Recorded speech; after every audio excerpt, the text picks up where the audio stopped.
නමෝ බුද්ධාය. ඒ භාග්‍යවත් අරහත් සම්මා සම්බුදුරජාණන් වහන්සේට අපගේ নমස්කාරය වේවා.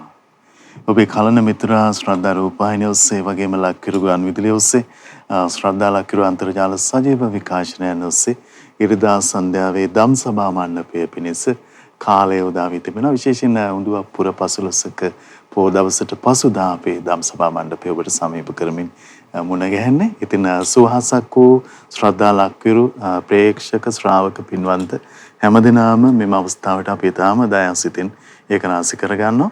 ඉතින් අපට අනුකම්පාවෙන් අදත් අපගේ පින්වත් ස්වාමින්ද්‍රයන් වහන්සේ ගරුතර මහා සංඝරුවන වැඩම කොට වදාලා ධම්සභා මණ්ඩපයේ පිණිස අපි හැමදෙනාම පූජනීය මහා සංඝරත්නයේ දෙපා නැමද ආදර ගෞරවයෙන් පිළිගනිමු.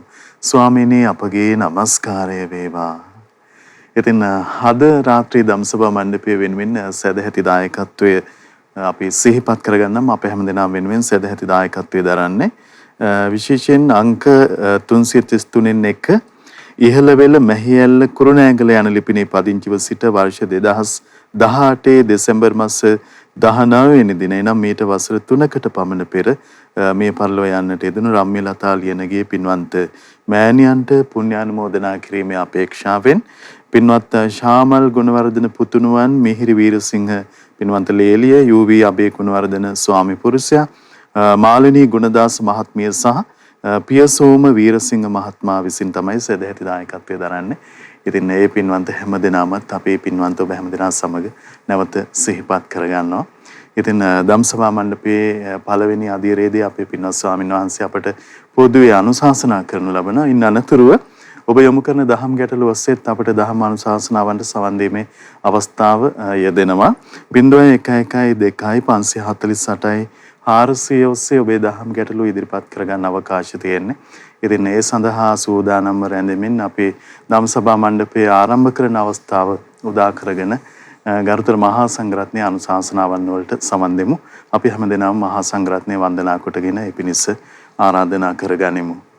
ස්වාමීනි අපගේ নমස්කාරය වේවා.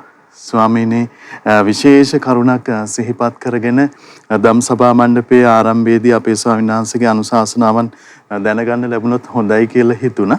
ස්වාමීනි උඳුවප් පොය ඊයේ දවසේ අපි පසු කළා. ඉතින් විජයශ්‍රී ජයශ්‍රී මහ බෝසමිඳුන් අපේ ධරණී තලයට දායාද ලද දවස ඒකත් එක්කම ගලපාගෙන මේ අපේ පින්වත් අසන්නෙක් යොමු කළ දහම් ගැටලුවක් ඔස්සේ අනුශාසනාව පිණිස කාලය වෙන් කරගත්තු තින් බොහෝ වැඩදායි වේවි කියලා හිතලා මේ ප්‍රශ්නය ඔබ වහන්සේට ඉදිරිපත් කරගන්න අදහස් කළා ස්වාමීනි. ඒ තමයි මේ බුදුන්ගේ මේ විදිහටයි සඳහන් වෙන්නේ ස්වාමීනි. බුදුන්ගේ දහම නුවණ උපදවන්නකි. ඒ නිසා ඒ දහමෙන් ඵල ලබනු පිණිස කල යුත්තේ නුවණින් කල්පනා කිරීමය. එහෙත් වත්මන වන විට බෝධි වන්දනා නමින් රුක්ෂ වන්දනාද සෑ වන්දනා පිළිම වන්දනා නමින් නිසරු වන්දනා විදිද සිදු කරමින් සිටිනු පෙනේ. මෙයින් වන්නේ නුවණ දුර්වල වීමයි. මේවා නුවණැත්තන් විසින් සිදු නොකළ යුතු බව මාගේ හැඟීමයි කියලා ස්වාමීනි මේ අදහස යොමු වෙලා තියෙනවා. ස්වාමීනි මේ කළ යුතු දේ නුවණ වනාහි කවර දෙයක්ද? අප විසින් පිළිපැදිය යුතු උත්තම දේ කවරක්ද කියලා විමස ගන්න අපි අදහස් කළා ස්වාමීනි. අවසරයි. නමෝ බුද්ධාය. පළමු කොට අප හැම දෙනාගේ කල්යාණ මිත්‍ර ගුරු දේවෝත්තම පරම පූජනීය පින්වත් ලොකු ස්වාමීන් වහන්සේට අපගේ වන්දනාව වේවා. සාදු සාදු සාදු. පූජනීය ගරුතර මහා සංඝරත්නයන් අවසරයි. වාසනාවන්ත සදහැවත් පින්වතුනි පින්වත් මහත්මයා. එහෙමයි ස්වාමීන්. අද ධම්සභා මණ්ඩපය මේ විදිහට සිද්ධ කෙරෙන්නේ ඊටාම පූජනීය වූ පුර පසළොස්වක පුන් පොහෝ දිනයක් යෙදිලා ඊට පසු දවසේ එහෙමයි ස්වාමීන්. උඳුවප් පුර පසළොස්වක පුන් පොහෝ දිනය කියලා කියන්නේ තෙරුවන් සරණ ගියපු ශ්‍රාවක ශ්‍රාවිකාවෝ විදිහට අප හැම දෙනාට ඊටාම වටිනා උත්තම පූජනීය දිනයක්. මොකද විජයශ්‍රී ජයශ්‍රී මහා බෝධීන් වහන්සේගේ දක්ෂිණ සාකා බෝධිරාජයන් වහන්සේ මේ ලංකා භූමියට වැඩම කර වූ දිනය. එහෙමයි මේ ස්වාමී. ලංකා භූමියේ ජයශ්‍රී මහා බෝධීන් වහන්සේ මහා පෙළහර ප්‍රාතිහාර්ය සහිතව එහෙමයි. තමන් වහන්සේම රෝපණය වුණ දිනේ. දැන් බෝධීන් වහන්සේ ගැන අපිට කියන්න තියෙන්නේ මහත්තයා එහෙම. එහෙමයි ස්වාමී. බෝධීන් වහන්සේ කවරෙක්වත් අනුරාධපුර උඩමළුවේ ඒ උතුම් බෝධීන් වහන්සේ පිහිටි භූමියේ රෝපණය කළේ නැහැ. බෝධීන් වහන්සේම තමන් වහන්සේ විසින් රෝපණය වුණා. එහෙමයි ස්වාමී. එහි වැඩ හිටියා. ඒ වැඩ හිඳ බෝධීන් වහන්සේගේ මහා පෙළහර කොපමණද කියන්නේ? මේ පෙළහර ප්‍රාතිහාර්ය කියන එක කොච්චර මේ සදහැවතුන්ගේ හිතවල ප්‍රසාදයක් ඇති කරන්න ඇතිද කියන්නේ. ඒ මොහොතේ එහි රැස්වේ සිටපු ඒ කියන්නේ අනුරාධපුර හිටපු අපේ මුතුන් මිත්තන්ගෙන් දසදහසක් තරුණයෝ එහෙමයි ස්වාමී. බුද්ධානුස්සති සංඥාව මුල් කරගෙන සිත දියුණු කරලා රහතන් වහන්සේලා බවට පත් වුණා. එහෙමයි. එහෙම ආසිරිය. ඉතින් බෝධීන් වහන්සේ වන්දනා කරන්න කියන එක අපේ මේ ලංකා භූමියට බෝධිරාජන් වහන්සේ වැඩම කරවන්න කටයුතු සම්පාදනය කරලා බෝධීන් වහන්සේ වන්දනා කිරීමේ වරම අපට උදා කරලා දුන්නේ අපේ අනුබුදු මිහිඳු මහරහතන් වහන්සේ. එහෙමයි. ධාතු සෑය මේ ලංකා භූමියේ ඉදි කරවලා ධාතුන් වහන්සේලා වැඳ පුදාගෙන පින්පුරා ගැනීමේ වරම අපිට උදා කළේ අපේ අනුබුදු මිහිඳු මහරහතන් වහන්සේ. ප්‍රඥාව උපදවන ප්‍රඥාව දියුණු කරවන ඒ ලෞතුරා භාග්‍යවත් බුදුරජාණන් වහන්සේගේ අතිශය සොඳුරු සද්ධර්මය අපට මේ සමන්පත් වලින් ඇසීමේ වරම, ධර්මයේ ඉගෙන ගැනීමේ වරම, ධර්මයෙන් දියුණුවක් ලැබීමේ වරම අපට උදා කළේ අපේ අනුබුදු මිහිඳු මහරහතන් වහන්සේ. එහෙමයි ස්වාමීනි. ඉදිරිපත් වෙලා තියෙන ගැටලුව සම්බන්ධයෙන් ඒ කියන්නේ ඒ අදහස සාමාන්‍යයෙන් කෙනෙකුට උඩින් මතු පිටින් විතරක් බැලුවොත් එහෙම ඒක නට නිකන් හිතෙන්න පුළුවන් ඇත්ත වගේ කියලා. ඕක ඔය වගේ ගැටලුවක් ඔය වගේ අදහසක් ඉදිරිපත් වෙන්න මූලිකම හේතුව මහත්තයා එහෙමයි ස්වාමීනි. නුවණ කියන එක කුමක්ද? නුවණැත්තා කියන්නේ කවුද කියලා හරියට තෝරා බේරා නොගැනීම. හරියට දන්නේ නැහැ. එහෙමයි. අද ගොඩාක් වෙලාවට නුවණැත්තා කියලා අපි කියන්නේ සාමාන්‍යයෙන් අර දැන උගත්කම් වලින් විෂය දැනුමින් යම් කෙනෙක් වැඩි නම් අපි කියනවා නුවණැත්තෙක් දැනවතෙක් කියලා අපි එහෙම කියනවා. එහෙමයි. ඒ සමහරවිට ප්‍රඥාවන්තයා කියන වචනේත් එයාට පාවිච්චි කරනවා. නමුත් මේවා ව්‍යවහාරේ වැරදි. මේම කතා කරනකොට හැබෑ නුවණැත්තා හැබෑ ප්‍රඥාවන්තයා අඳුන ගන්න බැරුව යනවා. පින්වතුනි හොඳට ඔබ තේරුම් ගන්න. හැබෑ නුවණැත්තෙක් හැබෑ ප්‍රඥාවන්තයෙක් කියලා කියන්නේ ගුණධර්ම සහිත කෙනෙක්මයි. ගුණධර්ම සහිත කෙනෙක්මයි. ගුණධර්මයක් සහිත තැනැත්තාමයි නුවණැත්තෙක් වෙන්නේ. ගුණධර්ම සහිත තැනැත්තාමයි ප්‍රඥාවන්තයෙක් බවට පත් වෙන්නේ. ප්‍රඥාවන්තයාගේ ප්‍රඥාව වැඩි වෙන්න ඒ ප්‍රඥාවන්තයා ගුණයෙන් වැඩෙනවමයි. එහෙමයි ස්වාමීනි. වෙනත් උදාහරණ කුමටද මහත්තයා ප්‍රඥාවන්තයින්ගෙන් අගපත් උනේ මේ බුද්ධ ශාසනය. ප්‍රඥාවන්තයන්ගෙන් අගපත් උනේ අපේ සාරිපුත්ත මහරහතන් වහන්සේ ලෞතුරා භාග්‍යවත් බුදුරජාණන් වහන්සේ හැරුණුකොට ඒසා ප්‍රඥාවන්තයෙක් මේ තුන් ලෝකෙ හිටියේ නෑ. එහෙමයි. ඉබඳු ප්‍රඥාවන්. එහෙමයි. ඉබඳු මහා ප්‍රඥා ඇති සාරිපුත්ත මහරහතන් වහන්සේ කියලා කියන්නේ කොච්චර ගුණ සම්පත්තියක්ද? කොයිතරම් ගුණයකින් යුක්තද? සාරිපුත්ත මහරහතන් වහන්සේගේ අපදානේ තියෙනවා. සාරිපුත්ත මහරහතන් වහන්සේ පිරිනිවන් පෑම පිණිස පිරිනිවනට වඩිනා මොහොතේ බුදුරජාණන් වහන්සේට සිහිපත් කළානේ. ස්වාමීනි භාග්‍යතුන් වහන්සේ මා පිරිනිවෙන්න කල්පනා කළා. බුදුරජාණන් වහන්සේ අහනවා මාගේ පුත්‍රය සාරිපුත්තේ නුඹ කොහිද පිරිනිවෙන්න අදහස් කළේ? එහෙමයි. ස්වාමීනි භාග්‍යතුන් වහන්සේ මා පිරිනිවන් පාන්නට අදහස් කළේ මං උපන් නිවසේ ඒ නාලා ගමේදී. එතකොට භාග්‍යවත් බුදුරජාණන් වහන්සේ මේ වෙනකොට මහත්තයා සාරිපුත්ත මහරහතන් වහන්සේ පිරිනිවන් පාන අවදිය වෙනකොට අපගේ භාග්‍යතුන් වහන්සේත් වයස අවුරුදු 80ක්. බුදුරජාණන් වහන්සේත් පිරිනිවන් පාන සමය ලං වෙලා තිබුණේ. එහෙමයි ස්වාමීනි. බුදුරජාණන් වහන්සේ වදාරනවා මාගේ ප්‍රිය පුත්‍රය සාරිපුත්තේ නුඹ වැනි ජේෂ්ඨ ශ්‍රාවකයෙකුගේ දැක්ම යලි මේ සබ්‍රහ්මචාරීන් හට නොලැබෙන්නේය. එනිසා නුඹ මෙකල්හි මේ ශ්‍රාවක ජනයා සියලු දෙනාහට දහම් දෙසිය යුත්තේය.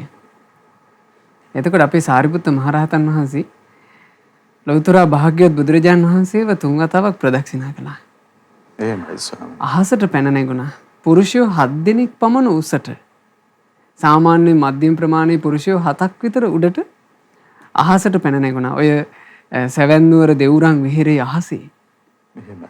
සාරිපුත්ත මහරහතන් වහන්සේ ශ්‍රාවක මහා ශ්‍රාවක පිරිස බලා සිටියේදී ගිහි උපාසක උපාසිකාවන් බලා සිටියේදී කොටින්ම ලෞතර භාග්‍යවත් බුදුරජාණන් වහන්සේද වැඩ සිටියේදී දෙව් බඹුන් අහස් ගැබ පිරිවරා සිටියේදී ධර්ම දේශනා කළා. ඒ ධර්ම දේශනා කරනකොට මහත්තයා හරි ලස්සන කරුණු ටිකක් කියනවා. එහෙමයි. මම මේ බුද්ධ ශාසනේ අමෘත නිවනේ සැනසුණා. මම මේ නිවන් සුවය ලබා ගත්තේ මගේ ගුරු දේවයන් වහන්සේගේ බලය නිසා. එහෙම කියන්නේ. මාගේ ගුරු දේවයන් කියලා කියන්නේ අස්සජී මහරහතන් වහන්සේ. එහෙමයි.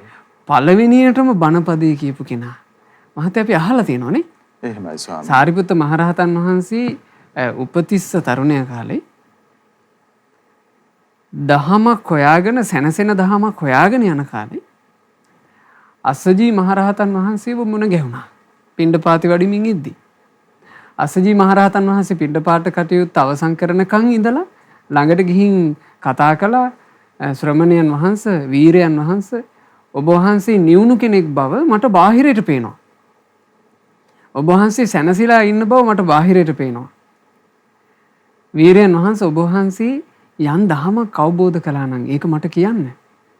ඔබ වහන්සේ යම් ශ්‍රාවකයෙකුගේ දහමක් අනුගමනය කරනවා නම් අනේ මට ඒක කියලා දෙන්න. එහෙමයි. එතකොට අස්සජී මහරහතන් වහන්සේ කිව්වේ මේ උපතිස්ස තරුණයාට තරුණය මම මේ ශාසනයට ආධුනිකයෙක්. මං අලුත් කෙනෙක්. මට ගොඩාක් දහම් දෙනුමක් නැහැ. මට ඒ නිසා විස්තර විභාග වශයෙන් ඔබට කරුණු කියන්න නම් හැකියාවක් නැහැ කිව්වා. එහෙමයි. එතකොට උපතිස්ස තරුණයා කියනවා ස්වාමීනි විස්තර කොහොමද?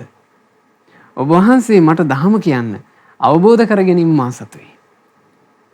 එහෙම කියනකොට අස්සජී මහරහතන් වහන්සේ අවවාදය කළේ යේ ධම්මා හේතු පබවා තේසං හේතු තථාගතෝ ආහ. හේතුන්ගෙන් හටගත්තා වූ ධර්මයන් මේ ලොව තිබේ.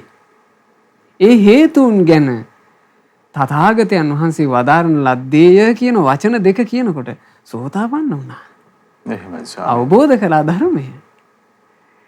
එතකොට මේ ධර්මය ස්පර්ශ කිරීමේ අවස්ථාව උදා කරේ අස්සජී කියන මහරහතන් වහන්සේ. ඒ මහරහතන් වහන්සේට තමයි මහත්තයා ගුරුවරයා කිව්වේ. ගුරු දේවයන්. එහෙමයි.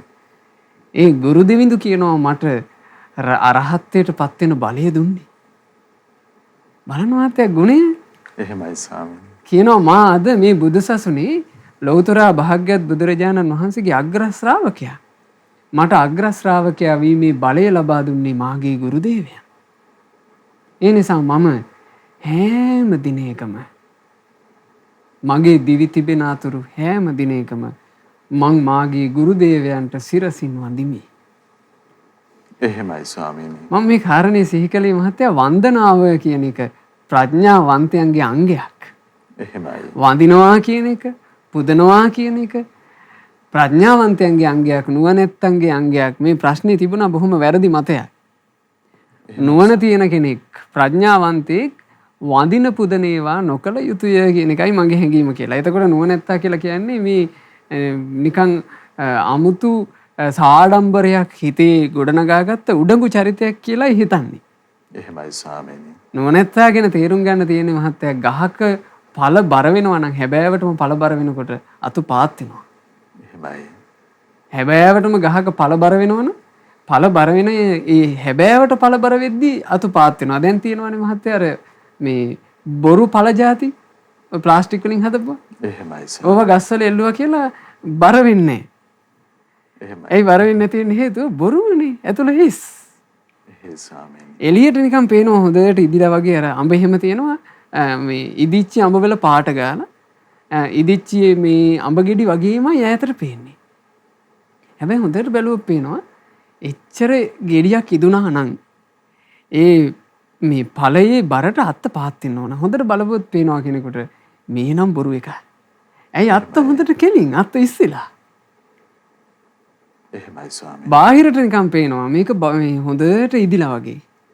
අද ගොඩාක් උගත්තු ප්‍රඥාවන්තයෝ කියලා කියන්නේ අන්න එහෙම පිරිසකටයි. ගුණ හීනයි ගුණ නැහැ. එහෙමයි ස්වාමීනි. ගුණයකින් තොරව මහත්තයා ප්‍රඥාවන්තයෙක් බිහි වෙන්නේ නැහැ. නුවණැත්තෙක් බිහි වෙන්නේ නැහැ. උඩඟු මිනිහෙක් බිහි වෙන්නේ. එහෙමයි.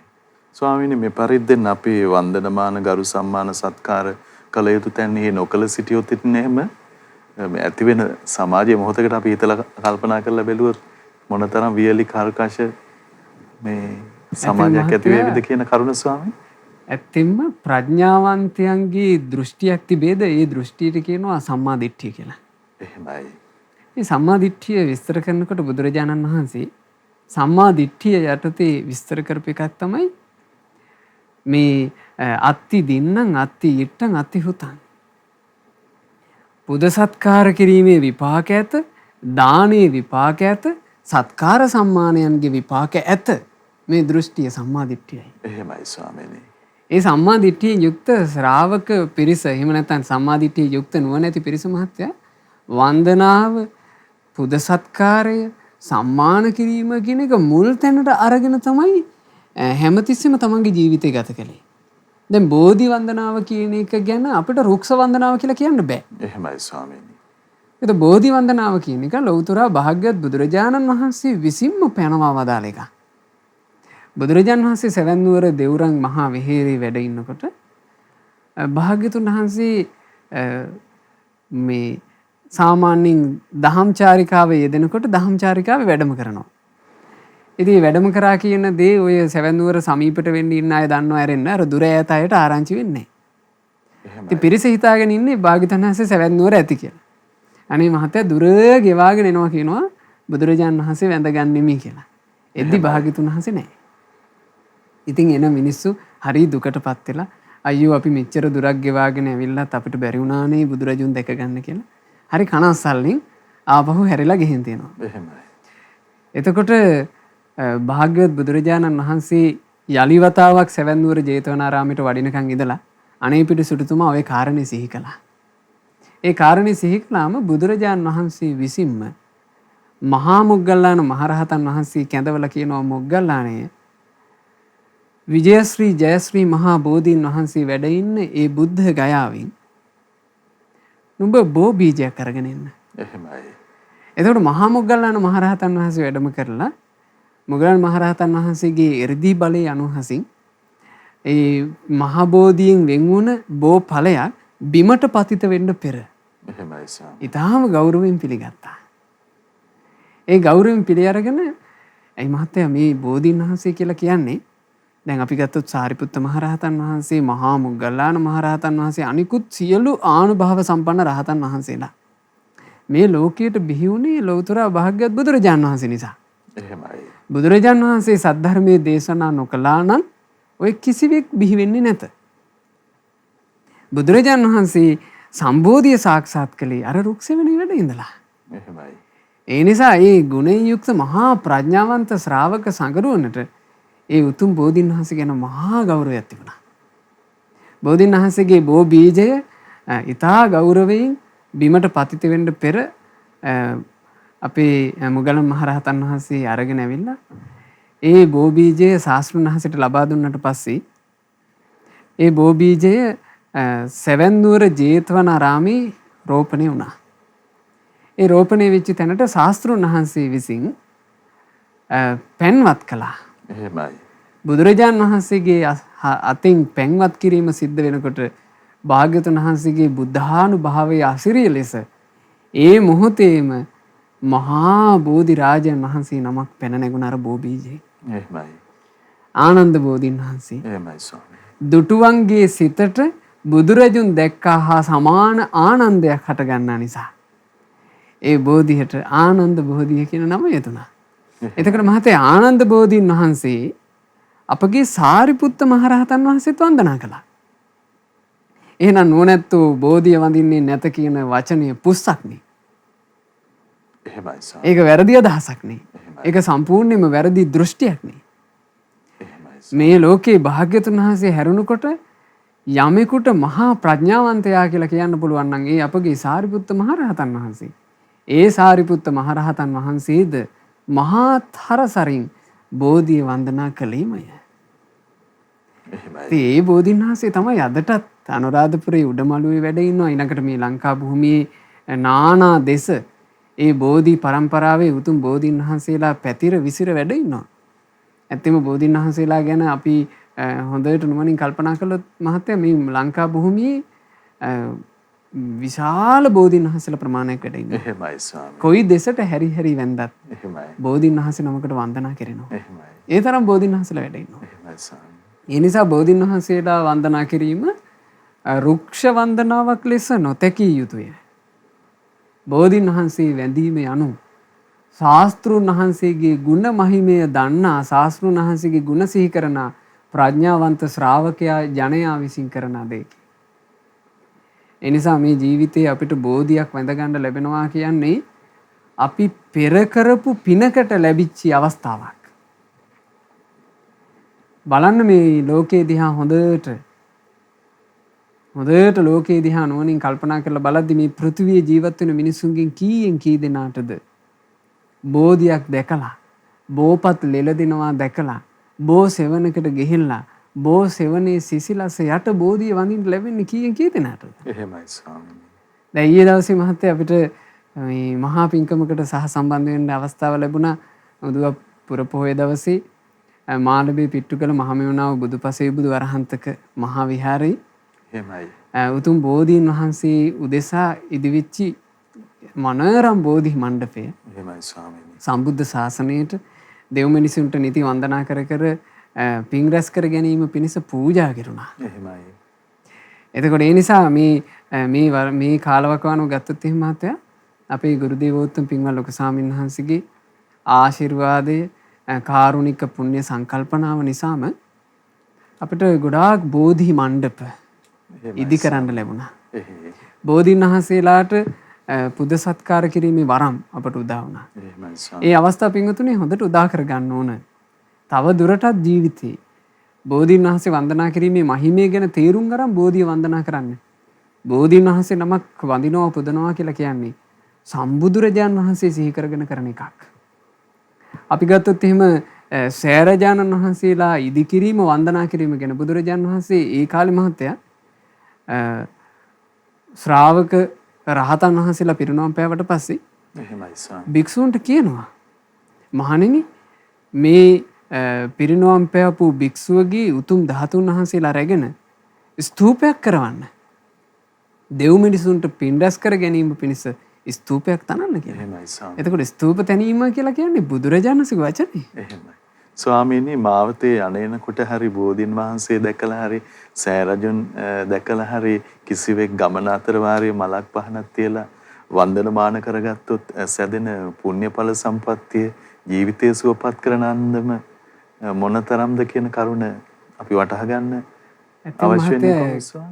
මේ වගේ ලාමක දෘෂ්ටීන් ප්‍රඥාවෙන් තොර අදහස් ඉස්මතු වුණොත් එහෙම වෙන්නේ මිනිස්සෙකුට එසේ කරගන්න ලැබෙන පින අහිමි වී යාමයි. එහෙමයි ස්වාමීනි. නැත්නම් සාමාන්‍යයෙන් අපි ගත්තොත් එහෙම මිනිස්සෙකුට මේ ලංකා භූමියේ මේ දිශාවේ යනකොට කොයිතරම්නම් බෝධීන් වහන්සේලා සෑරජාන් වහන්සේලා දැක බලා ගන්න වැඳ පුදා ගන්න ලැබෙනවද නේ? එහෙමයි. වාහනයක යමින් ඉද්දී වුණත් සෑයක් බෝධියක් දකින්න ලැබෙද්දී හිත පැහැදුනත් එහෙමයි. ඒක කොච්චර වාසනාවක්ද? දැන් අපේ මේ අපදාන පාළියේ රහතන් වහන්සේලාගේ මේ ගාථාවල තියෙනවා මහත්තයා. ඇතැම් රහතන් වහන්සේලා තමන් වහන්සේලාගේ සංසාරයෙන් නිදහස් වීමේ වැඩපිළිවෙලේ පුණ්‍ය බීජය රෝපණය කරගෙන තියෙන්නේ. කියන්නේ මුලින්ම පින් කරන්න පටන්ගෙන තියෙන්නේ. එහෙමයි ස්වාමී. මේක මහත්තයා ගොඩාක් තෝරගත යුතු තැනක්. පින්වතුන්ලා හොඳට මේ කියන එකේ අර්ථය තේරුම් ගන්න ඕන. පින්වතුනේ පිනක් තිබ්බොත් තමයි පිනක් රැස් කරගන්න අවස්ථාවක් ලැබෙන්නේ. එහෙමයි ස්වාමීනි. ඒක හොඳට මතක තියාගත යුතු එකක්. පිනක් තිබීමෙන්මයි පිනක් රැස් කර ගැනීමේ අවස්ථාව උදා වෙන්නේ හරියට Tamanට යමක් කමක් තියෙන කෙනෙකුට තමයි දන් දෙන්න පුළුවන්. අන්න ඒ වගේ. Tamanට යමක් කමක් තියෙන කෙනෙක් තමයි තව කෙනෙකුට දානයක් දීමේ අවස්ථාව ලබන්නේ. Tamanටත් මොකුත් නැත්තම් දෙන්නේ කොහොමද? ඒ වගේ පිනක් තියෙන කෙනාට තමයි පිනක් රැස් කර ගැනීමේ අවස්ථාව ලැබෙන්නේ. ඒතර අපි මේ සංසාර ගමනේ යම් ජීවිතවල පින් කරපු නිසා තමයි මහත්තයා දැන් මේ පින් කරගන්න අවස්ථාව ලැබිලා තියෙන්නේ. එහෙමයි. ඒ අවස්ථාව ලැබිච්ච වෙලාවේ මේ නුවණින් තොර පුද්ගලයන්ගේ අඥාන අදහස් අපේ ඔළුව වලට ඇතුල් වුණොත් එහෙම අර පින් රැස් කරගෙන ආපු වැඩපිළිවෙලට සම්පූර්ණයෙන් හානි සිද්ධ වෙනවා. එහෙමයි. සම්පූර්ණයෙන් මේ අවස්ථාව වෙනසී යන්න පුළුවන්.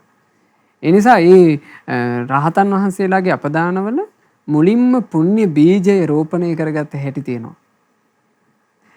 ඇතැම් රහතන් වහන්සේලා යම් බුද්ධ ශාසනයක ඒ බුදුරජාණන් වහන්සේට සෙවණ දුන්න බෝධීන් වහන්සේ සමීපයට යනකොට ඒ බෝධීන් වහන්සේගේ බෝපත් බිම වැටිලා අර මළුවේ මේ යත තියනවා දකිනවා. එහෙමයි. දැක්කම කල්පනා කළා කියනවානේ අපගේ ශාස්ත්‍රූන් වහන්සේ ඒ බුදුරජාණන් වහන්සේට සම්බෝධිය පිණිස සෙවණ දුන්නු පූජනීය රුක්ෂයේ පත් බිම වැටිලා. එහෙමයි ස්වාමීනි. මළුව යම් අවිරකින් අවලස්සන වෙලා. එහෙමයි. මා මේ බෝපත් මගේ අතින් අහුලන්න ඕන. බෝපත් ඇහිලුව කියනවා මේ විදිහ අදහසකින් බුදුරජාණන් වහන්සේ අපට සද්ධර්මයේ දේශනා කළේ සියලු කෙලෙස් නැසීම පිණිසයි. කෙලෙස් නසපු හිත හරි සුන්දරයි. කෙලෙස් ඉවත් කරපු හිත හරි සුන්දරයි.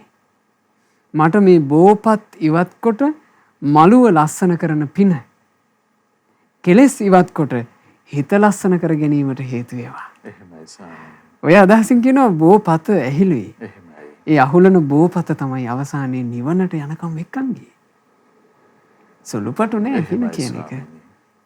ඒ නිසා සෑරජාන් වහන්සේලා වන්දනා කරනකොටත් අපි තේරුම් ගන්න ඕන අපි සෑය වඳින්නේ අපි ගත්තොත් බුදුරජාණන් වහන්සේගේ 13 වහන්සේලා වැඩ ඉන්න සෑය අපි වඳින්නේ ශාස්ත්‍රුන් වහන්සේ සිහි කරගෙන. බුදුරජාණන් වහන්සේගේ ගුණ කඳ සිහි කරගෙනයි සෑය වඳින්නේ. සෑය ගඩොලින් කරලා තියෙන්න පුළුවන්. සෑය මේ සාමාන්‍යයෙන් අපි ගත්තොත් සෑරජාණන් වහන්සේ නමක් මැටියෙන් කරවලා තියෙන්න පුළුවන්. සෑරජාණන් වහන්සේ නමක් ගලින් කරවලා තියෙන්න පුළුවන්. ඒ කරවලා තියෙන්නේ මොකෙන්ද කියන එක නෙවෙයි එතන තියෙන්නේ. අපි වන්දනා කරන්නේ ශාස්ත්‍රුන් වහන්සේ සිහි කරගෙන. එහෙමයි ස්වාමීනි. බුදුරජාණන් වහන්සේ ගුණ දැනගත්ත ශ්‍රාවකයා, සංසාරයේ ස්වභාවය දැනගත්ත ශ්‍රාවකයා මේ බඳු දුක් විඳ යන සංසාර ගමනකින් අපට නිදහස් වීම පිණිස අපට සැනසීම දායාද කරපු ශාස්ත්‍රුන් වහන්සේගේ ධාතු සෑය නේද මේ කියලා වඳින්නේ. ඒ ශාස්ත්‍රුන් වහන්සේට සෙවණ දුන්න උතුම් බෝධිරාජයන් වහන්සේ නේද මේ කියලා වඳින්නේ. පිළිම වහන්සේ නමක් දකිනකොට ඒ පිළිම වහන්සේ සාදු සාදු කියලා වැඳ පුදා ගන්නේ අනේ අපගේ ශාස්ත්‍රුන් වහන්සේ අපට සැනසෙල්ල දායාද කරපු මහා මුනිවරයන් වහන්සේ. ඒ උත්තමයන් වහන්සේ දෙතිස් මහා පුරුෂ ලක්ෂණයන්ගෙන් සෝභමානව වැඩ හිටපු හැටි මට දැක ගන්න බැරුව ගියා. ඒ මේ පිළිම වහන්සේගෙන් ඒ බුදුරජාණන් වහන්සේගේ අතිශය සොඳුරු රූපකාය මං හිතින් මවාගෙන මේ පිළිම වහන්සේ මුල් කරගෙන මම බුදුරජුන් අදිනවා කියලා වන්දනා කරන්නේ. අපේ සායනන්සේ මේ පරිද්ද මේ කරුණ විස්තර කරනකොට ස්වාමීනි සිහි වුණ කාරණාව අපි කොච්චරවත් ඇවිලිලා ඇවිස්සීලා රාගෙන් දේශයෙන් මොහේ බස් එකේ වුණත් යන වෙන අවස්ථාවක භාග්‍යවතුන් වහන්සේගේ පිළිම වහන්සේ සම්මුඛ වුණාම හිත නිවිලා දිගින් දිගටම මේ සුවපත් වෙන්න තියෙන අවස්ථාව ස්වාමීනි. ඒකනේ මහත්තයා දැන් අපි ගත්තොත් පිළිම වහන්සේලා මුල් කරගෙන අපි දැකලා තියෙනවා දැන් අපේ අසපු භූමිවල ඊටාම සොඳුරු. එහෙමයි. ඊටාම සොඳුරු ආකාරයෙන් පිළිම වහන්සේලා නිර්මාණය වුණා. ඇතැම් ඔය තමන් උගත්තුය නුවණැත්තෝය ප්‍රඥාවන්තයෝය කියාගත්ත උඩඟු මිනිස්සු ඔය පිළිම වහන්සේලා නිර්මාණය වෙනකොටත් මේ අලුත් සම්ප්‍රදායක් ගොඩනගන්න උත්සාහ කරනවා කියලා ඔය වගේ බොල් කතා කිව්වනේ. එහෙමයි. ඒත් නමුත් මේ පිළිම වහන්සේ නමකගේ මේ මහමෙවුනාවේ ඉදිවෙච්ච පිළිම වහන්සේලාගේ තියෙන මහත්ය විශේෂත්වය. ඒ පිළිම වහන්සේලා දෙස බුදුරජුන්ගේ ගුණ සිහි කර කර පහන් සිතින් බලාගෙන ඉන්න පුළුවන් ගොඩාක් වෙලා. හිත නිවි යනවා. එහෙමයි ස්වාමීනි. ඒ හිතින් නිවි යන තරම් අතිශය සුන්දරයි. එහෙමයි. දැන් මේ මිනිස්යාගේ හිතවල කොච්චර කෙලෙස් ගහනද කියලා අපිට තේරුණා. කෙලෙස් වලින් කොච්චර ඇවිස්සලා ඉන්නේද කියලා අපිට තේරුණා. අපේ අසපුල ඉදිවිච්ච ඇතැම් පිළිම වහන්සේලා මුල් කරගෙන ඒ පිළිම වහන්සේලා දිහා බලාගෙනත් මේ පිළිම වහන්සේලා දැක්කම රාගය ඇවිස්සෙනවාය. මේ පිළිම වහන්සේලාගේ මේ ශරීරවලට ඊළඟට මේ නිකන් ඇඳුම් ඇලවිලා වගේ ඒ නිසා මේ ඒවා බලපුවම අපේ රාගය ඇවිස්සෙනවායි කියලා. ඒ වගේමුත් කෙලෙස් අවශ්‍ය ගත්තා. එහෙමයි. හිත නිවා ගත්තේ නෑ. එහෙමයි ස්වාමීනි. පිළිම වහන්සේලා දැන් අපි ඊයේ දවසේ මහත්තයා මේ මාළවී පිට්ටුගල මහමෙවුනා බුදුපසේ බුදු අරහන්තක මහා විහාරේ සත්බුදු මහා විහාරය සම්බුද්ධ ශාසනයට පූජා කෙරුණා. සත්බුදුරජාණන් වහන්සේලාම වැඳ පුදා ගන්න පුළුවන් විහාරයක්. එහෙමයි ස්වාමීනි. එතකොට මේ සත්බුදු විහාරේ සත්බුදු පිළිම වහන්සේලා. මේ පිළිම වහන්සේලා සම්මුඛයට ගියාම අර භාග්‍යතුන් වහන්සේලා දෙතිස් මහා පුරුෂ ලක්ෂණයකින් යුක්තයිනේ. අතිශයින්ම සුන්දරයිනේ. එහෙමයි. ඒ සුන්දර බුදුරජාණන් වහන්සේලා මේ විදිහට වැඩ ඉන්න ඇති නේද කියලා අපි හිත පහන් වෙනවා. එහෙමයි ස්වාමීනි. ඉතින් හිත පහන් කරගෙන ඒ පිළිම වහන්සේ වන්දනාමාන කරන වාරයක් මිනිසෙකු ජීවිතේට පින වැඩෙනවා. ඒ නිසා පින රැස් කරගන්න ලැබිච්ච අවස්ථාවේ තව පින රැස් කරන්න ඕන. පිඟුතුනේ වන්දනාව කියන එක ගැන මෙහෙමත් තේරුම් ගන්න. වන්දනාව කියන එකට පිළිමයක්, බෝධියක්, සෑයක් අවශ්‍යමත් නැහැ නුවණැත්තාට. නුවණ තියෙනවා නම් පිළිමයක්, බෝධියක්, සෑයක් අවශ්‍යම නැහැ. හැබැයි වන්දනාව කියන එක නුවණැත්තා ළඟ හැමදාම තියෙනවා. ඒකට හේතුව නුවණැත්තා කියලා කියන්නේ ගරු සත්කාර කරන්න නැමුණු හිතක් තියෙන කෙනෙක්. නුවණැත්තා කියලා කියන්නේ මේ මහා මාන්නක්කාරකමින් තමන් ඍජු කරගත්ත කෙනෙක් නෙමෙයි.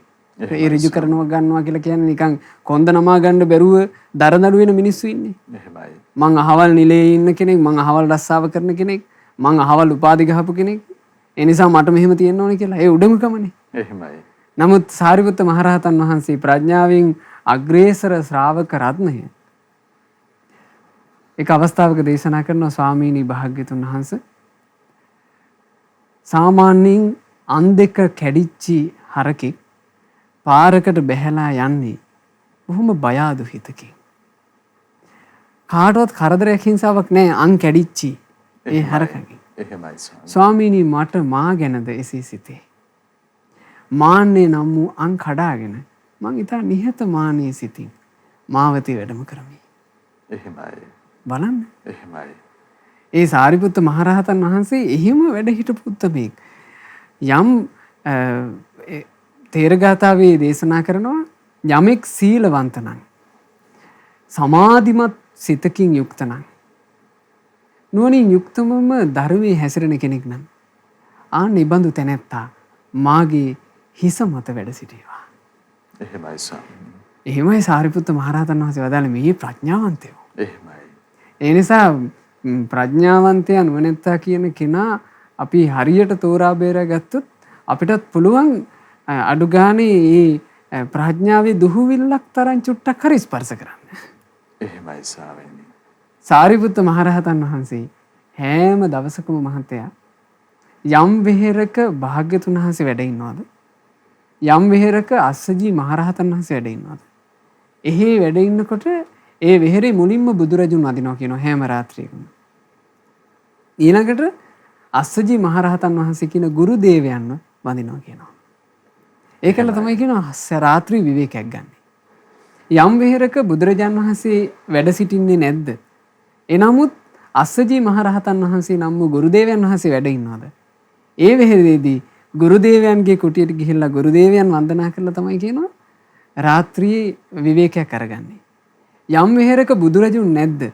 යම් වෙහෙරක අස්සජී මහරහතන් වහන්සේ නම් වූ යම් වෙහෙරක බුදුරජාණන් වහන්සේ නැද්ද? යම් වෙහෙරක අස්සජී මහරහතන් වහන්සේ කියන ගුරුදේවයන් වහන්සේ නැද්ද? එහෙමයි ස්වාමීනි. ඒ බඳු වෙහෙරක වැඩ ඉන්න උනොත් එහෙම විවේක ගන්නට පෙර රාත්‍රියේ ගුරුදේවයන් වහන්සේ වැඩ ඉන්නේ කොයි දිශාවේද කියලා තමන් වහන්සේගේ නුවණින් බලනවා.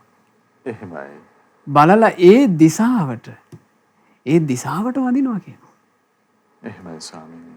ඒකයි මා කිව්වේ නුවණැත්තෙකුට වන්දනාමාන කිරීම පිණිස තමන්ට සැනසෙල්ල ලබා දීපු ශාස්ත්‍රුන් වහන්සේට තමන්ට සැනසෙල්ල ලබා දීපු කල්යාණ මිත්‍රයන්ට ගුණවතුන්ට වන්දනාමාන කරන්න සෑයක් බෝධියක් එහෙම නැත්නම් වෙන පිළිමයක් එහෙම අවශ්‍ය නැහැ. දිශාව ඇති. එහෙමයි ස්වාමීනි. දිශාව බලලා ඒ දිශාවට වඳිනවා.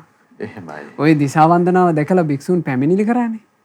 ඇතැම් භික්ෂුන් දැනගෙන හිටියේ නෑ මේ දිශා වන්දනාවේ අර්ථය මොකක්ද කියලා. හැමදාම දකිනවා අර වෙහෙර ඉද්දි සාරිපුත්ත මහරහතන් වහන්සේ යම් දිශාවකට හැරිලා මහතේ වඳිනවා. එහෙමයි. දැක්කට පස්සේ මේ භික්ෂුන්ට මේක හරියට තෝර බේර ගන්න බැරුව ගියා. භික්ෂුන් බුදුරජාණන් වහන්සේ ළඟට ගිහිල්ලා පැමිණිල්ලක් කරලා තිනවා ස්වාමීනි මේ අපගේ සාරිපුත්තයන් වහන්සේ අර කලින් බ්‍රාහ්මණ බ්‍රාහ්මණයන්ගේ පුරුද්ද වෙන්න ඕන පුරුදු කරන්නේ ස්වාමීනි මේ දිශා වඳිනවායි කියලා. එහෙමයි. දන්නේ නැතුව කිව්වේ. එහෙයි ස්වාමීනි. බුදුරජාණන් වහන්සේ ඒ වෙලාවේ සාරිපුත්ත මහරහතන් වහන්සේ කැඳෙව්වා. කැඳවලා සාරිපුත්ත මහරහතන් වහන්සේට කියනවා සාරිපුත්තේ ඔබට චෝදනාවක්. ඔබ දිශා වඳිනවායි කියලා කියන්නේ. එතකොට කියනවා ස්වාමීනි මං දිශාවකට වඳිනවා තමයි. ඒ දිශාව නම් මාගේ ගුරු දේවයන් වැඩ සිටින දිශාවයි. මට මුල්ම බණපදේ කියා දීපු මාගේ ගුරු දේවයන් වන ඒ අස්සජී මහතෙරුන් වහන්සේ යම් දිශාවක වැඩ ඉන්නවද ස්වාමීනි සෑම දිනයකම මායි දිශාවට සිරසින් වඳිමි. බුදුරජාණන් වහන්සේ ඒ වෙලාවේ සාරිපුත්ත මහරහතන් වහන්සේ උදෙසා සිරි සම්බුදු මුව මණ්ඩලින් සාදුකාර පැවැත්තුවා. සාදු සාදු සාදු සාරිපුත්තය. සාරිපුත්තේ නුඹ සත්පුරුෂයෙක්. එහෙමයි ස්වාමීනි. ඉතින් ඒ නිසා අපි මේ වන්දනා කිරීම පූජ සත්කාර කිරීම කියන එක හොඳට තේරුම් ගන්න ඕනේ. තේරුම් අරගෙන පින්වතුනි යම් මේ බොල් අදහස් තියෙනවා නම් ඒ බොල් අදහස් වලට ඉඩකඩ අද මේ දහම් කතාවෙන් නැතුව ගියා. එහෙමයි. ඒ නිසා මේ ධර්ම අනුශාසනාව හොඳට සිත්හි දරාගෙන නුවණැත්තන්ගේ දහමක් අහන්න තරම් පින තිබුණු පිරිසක් විදිහට ඒ සඳහා පුණ්‍ය අවකාශය ලැබූ පිරිසක් විදිහට පින්වතුනි සෑරජානන් වහන්සේ මුල් කරගෙන සෑය නිති වන්දනා කර කර සෑරජානන් වහන්සේ නිති පුද පුද පින රැස් කරගන්නට බෝධීන් වහන්සේ නිරතුරු වන්දනා කර කර බෝධි පූජා පවත්වමින් තමන්ගේ ජීවිතේ නිති පින් කරගන්න. පිළිම වහන්සේලා මුල් කරගෙන පිළිම වහන්සේලා දකිමින් සිත් පහන් කරගෙන වන්දනා කරලා පින රැස් කරගන්න. මොකද මේ පින කියන එක ගැන බුදුරජුන් දේශනා කළේ දේව භූතස්සපි උපකාරානි පුඤ්ඤානි. දෙවියෙකුටද උපකාර පිණිස පවතින්නේ පිනමය. මනුස්ස භූතස්සපි උපකාරානි පුඤ්ඤානි. මනුෂයාට උපකාර පිණිස පවතින්නේද පිනමය. පබ්බ ජිතස්සපි උපකාරානි පුඤ්ඤානි. පැවිද්දාට උපකාර පිණිස පවතින්නේද පිනමය. අලං පුඤ්ඤානිකාතුං. ඒ නිසා පින කළ යුත්තේමය. ඒ නිසා හොඳට පින් රැස් කරගන්න උත්සාහවත් වෙන්න. එහෙමයි. ස්වාමීනි අපිට අවසර ලැබේවා අපි විරාමයේ පිණිස කාලය සූදානම් කරගන්න.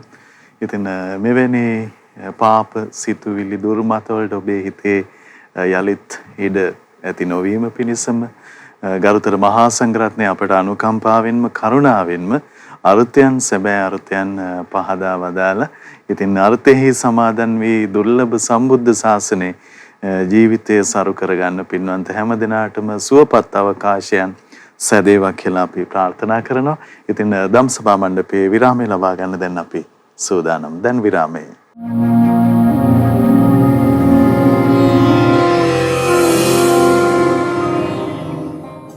විරාමෙන් පස්සේදී අපි නැවතත් ශ්‍රද්ධා රූපවාහිනිය ඔස්සේ ලක්කිරු ගුවන් විදුලිය ඔස්සේ වගේම ශ්‍රද්ධා ලක්කිරු අන්තර්ජාල සජීව විකාශනයන් ඔස්සේ පින්වන්ත හැම දිනම ධම්සභා මණ්ඩපයේ පිණිස යලිත් ඒකනාසි කරගන්නවා. අපි ගරුතර මහා සංඝරත්නයේ නැවත වන්දනා කොටගෙන කරුණ විමසමු. ස්වාමීනි අපගේ নমස්කාරය වේවා. ආරම්භයේ අපට බෝධිරාජයන් වහන්සේ මුල් කරගෙන දහම් අනුශාසනාවන් සවන් දෙන්නට අවස්ථාව ලැබුණේ.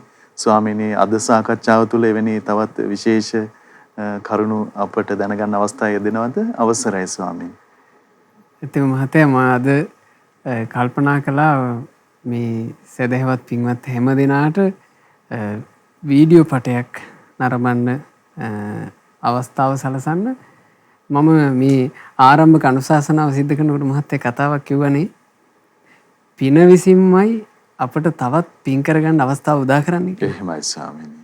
කියන්නේ අපට රැකෙන්න අපට පිනක් පුරවා ගන්න පිනක් තියෙන්න ඕන.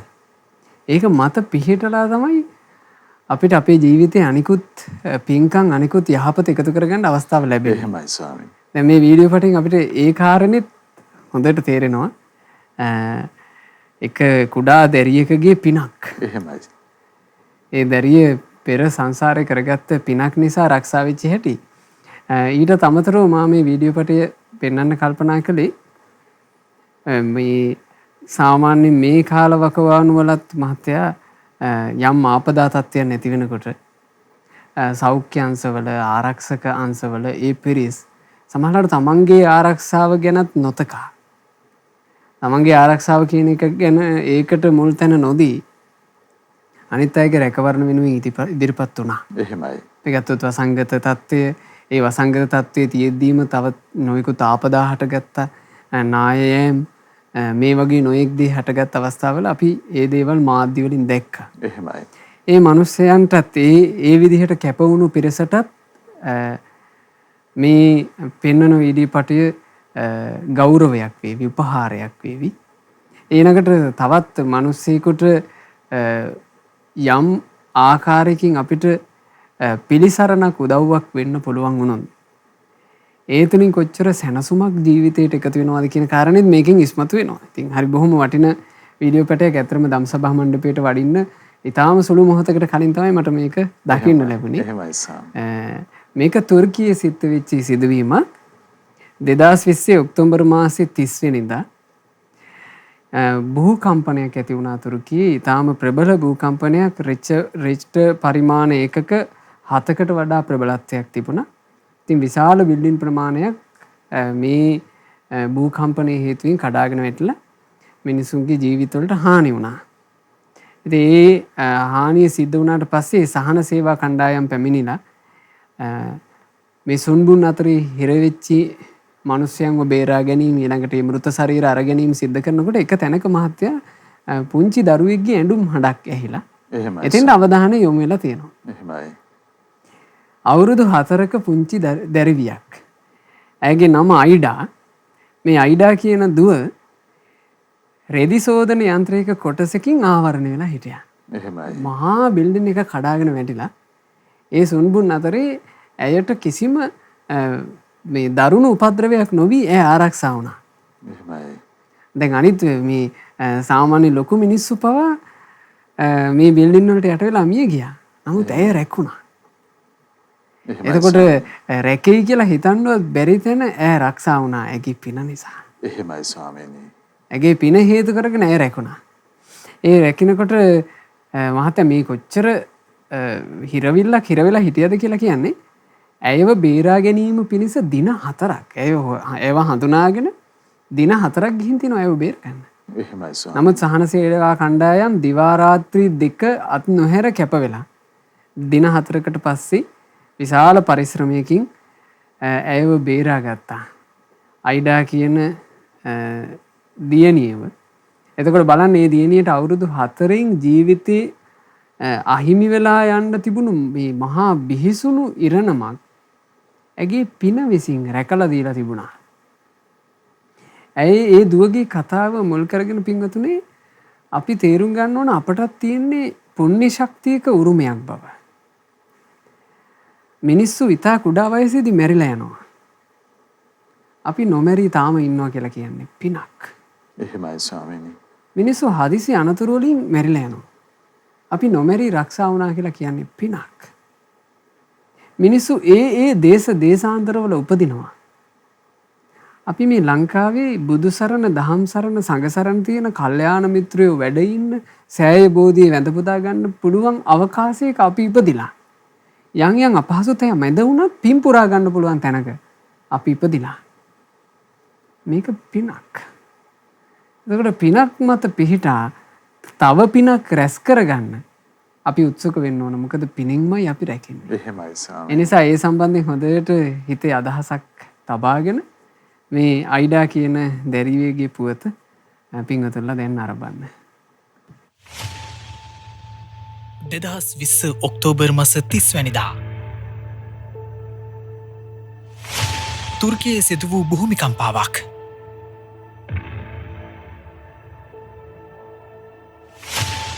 රිච්ට පරිමාණ ඒකක 7ක ප්‍රබලත්වයක්. ගොඩනැගිලි එකින් එක පොළවට සමතලා වෙන්න පටන් ගත්තා.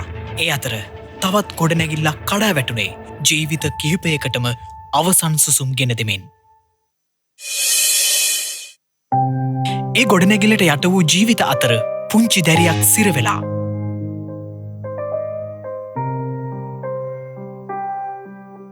ඇගේ වයස අවුරුදු 4ක්. කිසිම දෙයක් කරගන්නට නොහැකිව සුන්බුන් අතර මේ පුංචි දැරිය සිරවුණා. මේ වෙනකොටත් සහන සේවකයන් සුන්බුන් අතර සිරවුණ මිනිසුන් සොයා ක්‍රියාදාමයක් ආරම්භ කරලා තිබුණේ. පුංචි දරුවෙකුගේ කෑගැසීමක් නිසා සහන සේවකයින් ඒ අසල වැඩිපුර සෝදිසි කරන්නට වුණා. අයිඩා ගේස්කින් මේ පුංචි දැරියගේ නම බලන්න ඇය සුන්බුන් අතර සිරවෙලා ජීවිතය යදින විදිය. අයිඩා එක පැත්තකින් වාසනාවන්තයි. හේතුව මේ සුන්බුන් අතර ඇය ජීවත්වීම. ඒකට ප්‍රධාන හේතුවක් වුණේ රෙදි සෝදන යන්ත්‍රයක කොටසකින් ඇය ආවරණය වෙලා තිබීම. ඒ නිසාම බරපතල තුවාල නැතිවම අයිඩා බේරගන්න පුළුවන් වුණා. බලන්න සහන සේවකයෙක් මේ පුංචි දරුවාගේ අතින් අල්ලාගෙන ඇයට බයක් සැකයක් නොදැනෙන්න ශක්තිය දෙන විදිය. විශ්වාස කරන්න ඇයව බේරගන්න පුළුවන් වුණේ දවස් 4කට පස්සේ. අපි ගොඩක් වෙලාවට පොළවට මිහිදන් වෙන ජීවිත ගැන කතා කරනවා. හැබැයි ටික කාලයක් ඒත් පොළවට මිහිදන් වෙන්න ඉඩ තිබුණ ජීවිතවලට පණ නලක් වුණ අය ගැන අපි කතා කරන්නේ අඩුවෙන්.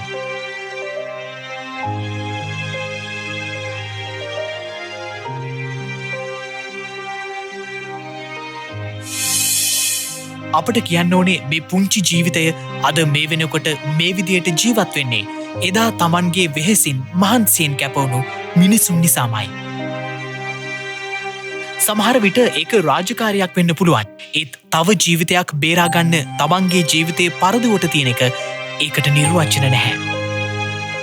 මේ පුංචි දරුවා අද සිනහ වෙනවා. මනුෂ්‍ය ජීවිත ගොඩනැගිල්ලකට සුණු විසුණු කරන්න පුළුවන් හිතනවද? මනුෂ්‍යත්වය විනාශ කරන්න පුළුවන් කියලා. අපේ හදවතේ හැඟීම මේ දැන් පුංචි දරුවා අපි හැමදෙනාම ගලවා ගත්තා වගේ එකක් සමහර වෙලාවට මේ වෙලාවේ ඔබේ හදවතේ තියෙන්නේ. අපේ දරුවන් හැමදෙනාම අපි ගලවා ගත්තා වගේ හැඟීමකින් ඔබේ හිත පිරීලා යනවා ඇති.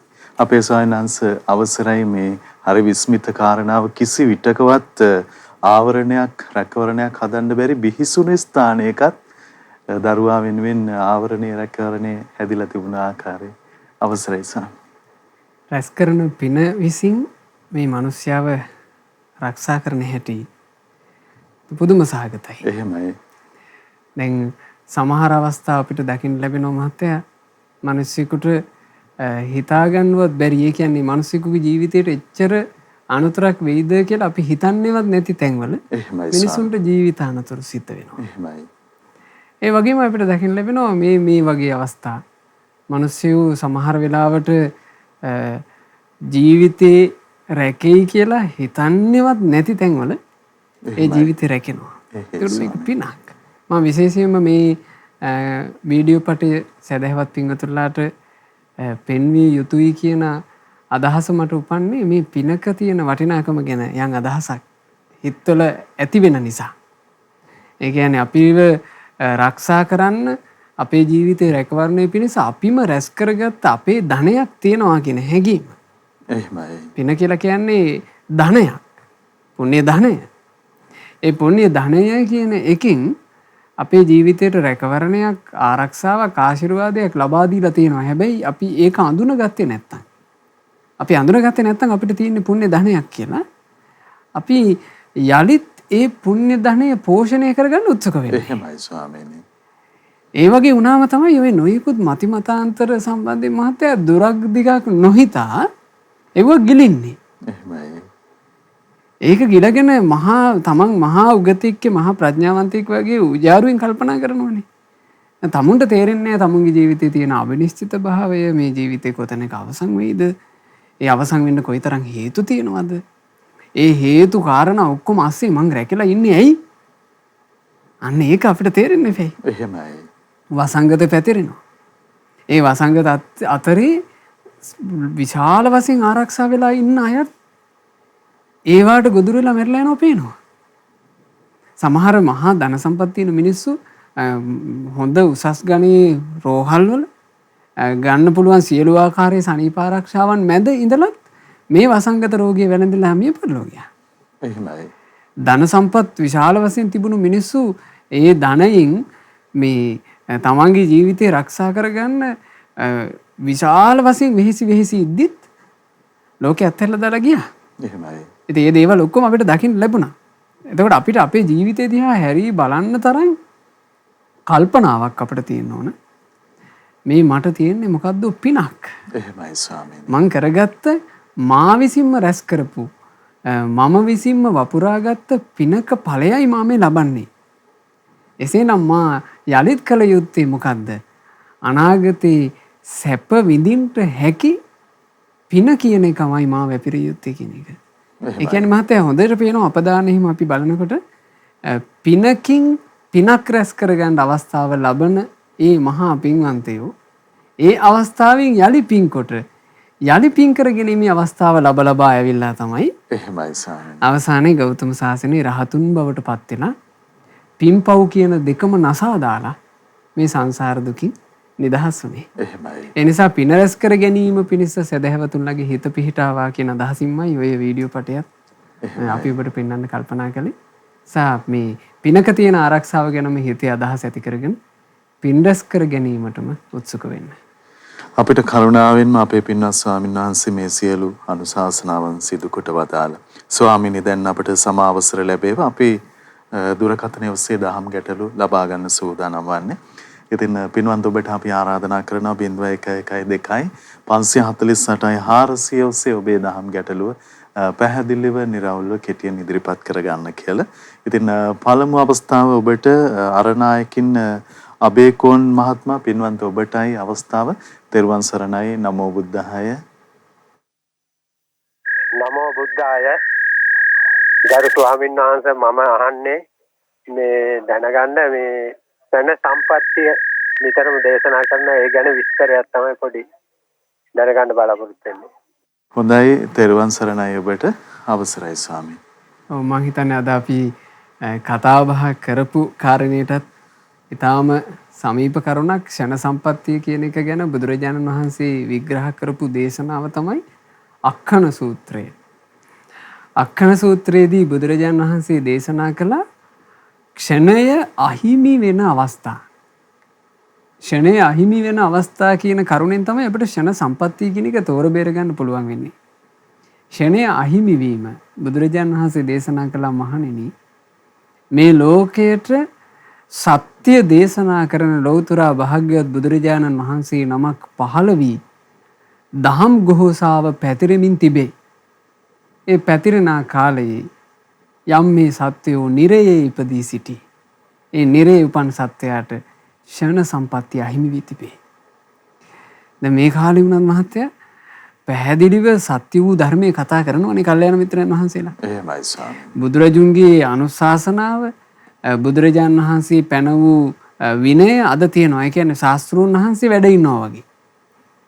එනමුත් ඒ බණ අහන්ට ඇසිය යුතු කෙනා මේ වෙද්දි නිරේ ඉන්නවන. එහෙමයි ස්වාමීන්. එයාට සන සම්පත්තිය අහිමි වෙලා. එහෙමයි. ඊළඟට යම් කෙනෙක් പ്രേත ලෝකයේ ඉපද සිටිනවා නම් ක්ෂණ සම්පත්තිය අහිමි වෙලා.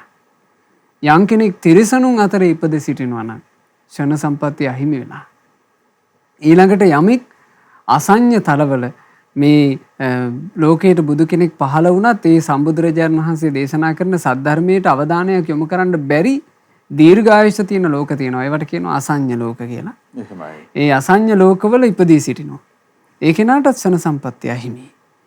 ඊළඟට බුදුරජාණන් වහන්සේ දේශනා කළා යමෙක් මනුස්ස ලෝකෙම ඉපදිලා තියෙනවා ප්‍රත්‍යන්ත ජනපදවල. බුද්ධ ධම්ම සංඝ කියන වචනේවත් ඇහෙන්නේ. රහතුන් වැඩම කරන්නේ. එබඳු ප්‍රත්‍යන්ත ජනපදයක ඉපදිලා ඉන්නවා. ඒ කෙනාටත් ක්ෂණ සම්පත්තිය අහිමි. කෙනෙක් ඉපදී සිටිනවා නියත මිත්‍යා දෘෂ්ටිය දැඩිව අරගත්ත මිත්‍යා දෘෂ්ටිය ගිලිච්චි එහෙම පිරිසක් අතරේ ඉපදිලා ඉන්නවා. දැන් අදටත් එහෙම තියෙනවානේ බුදු කෙනෙක්ගේ ධර්මයේ කියවන්න තහනම්, දහම් පොතක් දකින්න තහනම්. එහෙම යම් ආගමික දර්ශන තියෙනවනේ මහත්තයා. ඒ වගේ තැනක කෙනෙක් ඉපදලා හිටියොත් මේ සත්‍ය රැවුදෙනවා. එයාට සත්‍ය අහන්න හැකියාවක්. එහෙමයි. ශන සම්පත්‍ය අහිමි. ඊළඟට බුදුරජාණන් වහන්සේ දේශනා කළා යම් කෙනෙක් මේ මනුස්ස ලෝකෙම ඉපදිලා ඉන්නවා එයාට සත්‍ය අහන්න ලැබුණත් සත්‍යයට අවධානය යොමු කරන්න තරම් නුවණක් නැහැ. එයා මන්ද බුද්ධික වෙලා ඉපදිලා ඉන්නවා. එහෙමයි ස්වාමීනි. ඔය අවස්ථා 7ෙදිම ශන සම්පත්‍ය අහිමි. ඊළඟ ශන සම්පත්‍ය අහිමි වීම බුදුරජාණන් වහන්සේ දේශනා කළා. මහණෙනි ධර්මය අවබෝධ කරගත හැකි තරම් හොඳ තියුණු ප්‍රඥාවක් සහිත මිනිසෙක්, හොඳ තියුණු නුවණක් සහිත මිනිසෙක් ඉපදී සිටිනවා මේ මනුස්ස ලෝකේ. ඒ මනුස්ස ලෝකේ උපන් මිනිසයාට ධර්මයේ කියන්න බුදු කෙනෙක් නැහැ. එහෙමයි ස්වාමීනි.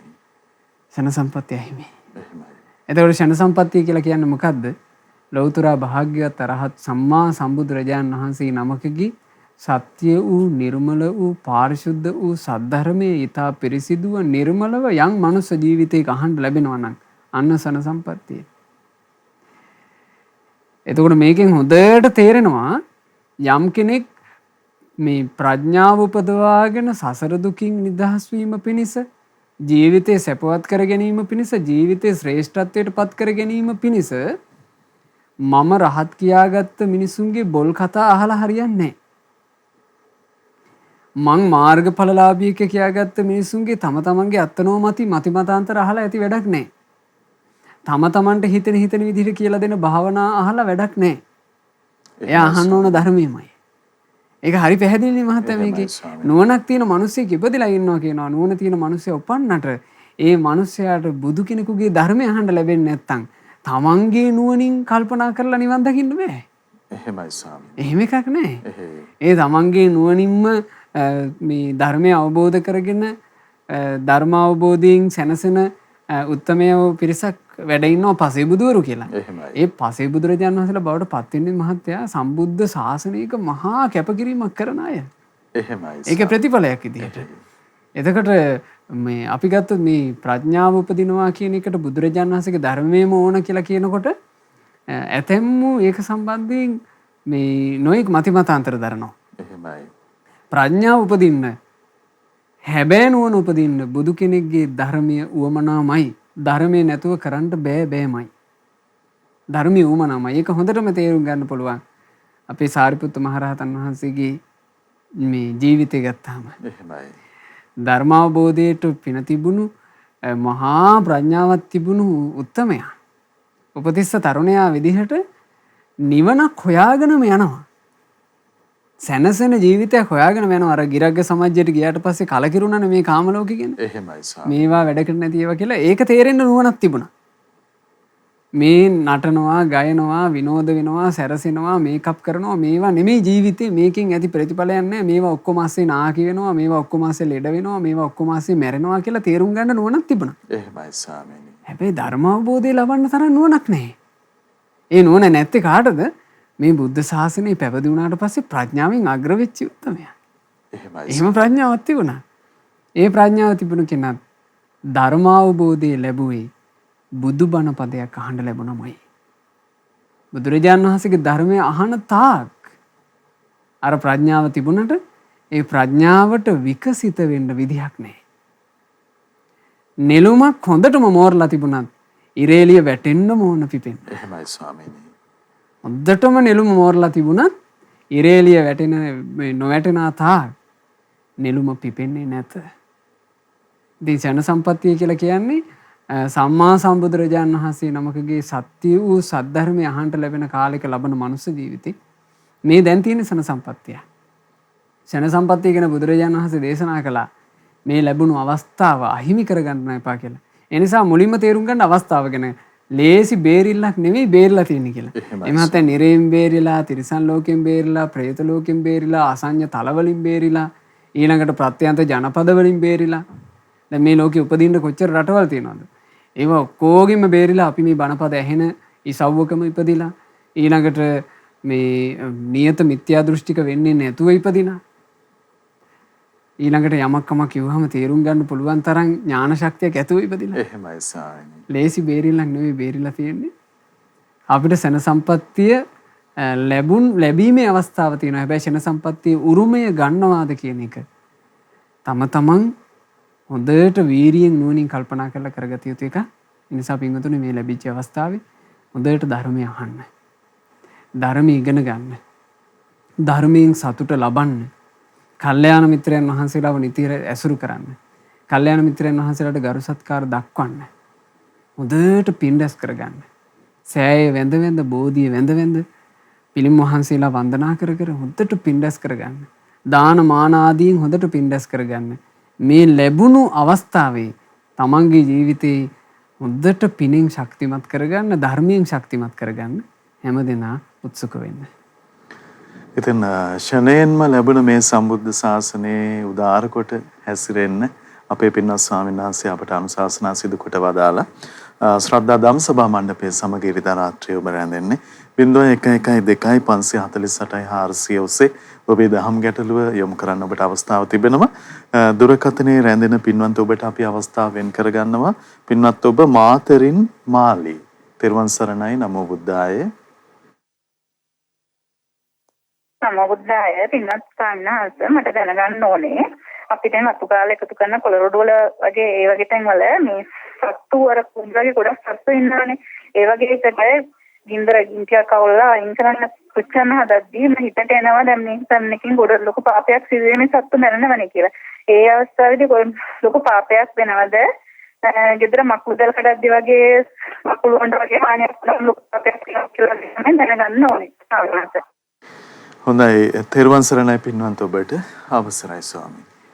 අපි චේතනාත්මකව චේතනා පහළ කරලා සතෙකුගේ ජීවිතයත් තොර කරනවා නම් තමයි අපිට ඒක පාප කර්මයක් බවට පත් වෙන්නේ. ඒකත් මකුළු දැල් කැඩීම කියන කාරණේ ගත්තාම බුදුරජාන් වහන්සේ දේශනා කරලා තියෙනවා භික්ෂූන්ට විනය පැනවීම තුල මකුළු දැල් කඩනකොට අපි කුටිසෙනසුන් වල දැල් කඩන්න සිද්ධ වෙනවනේ.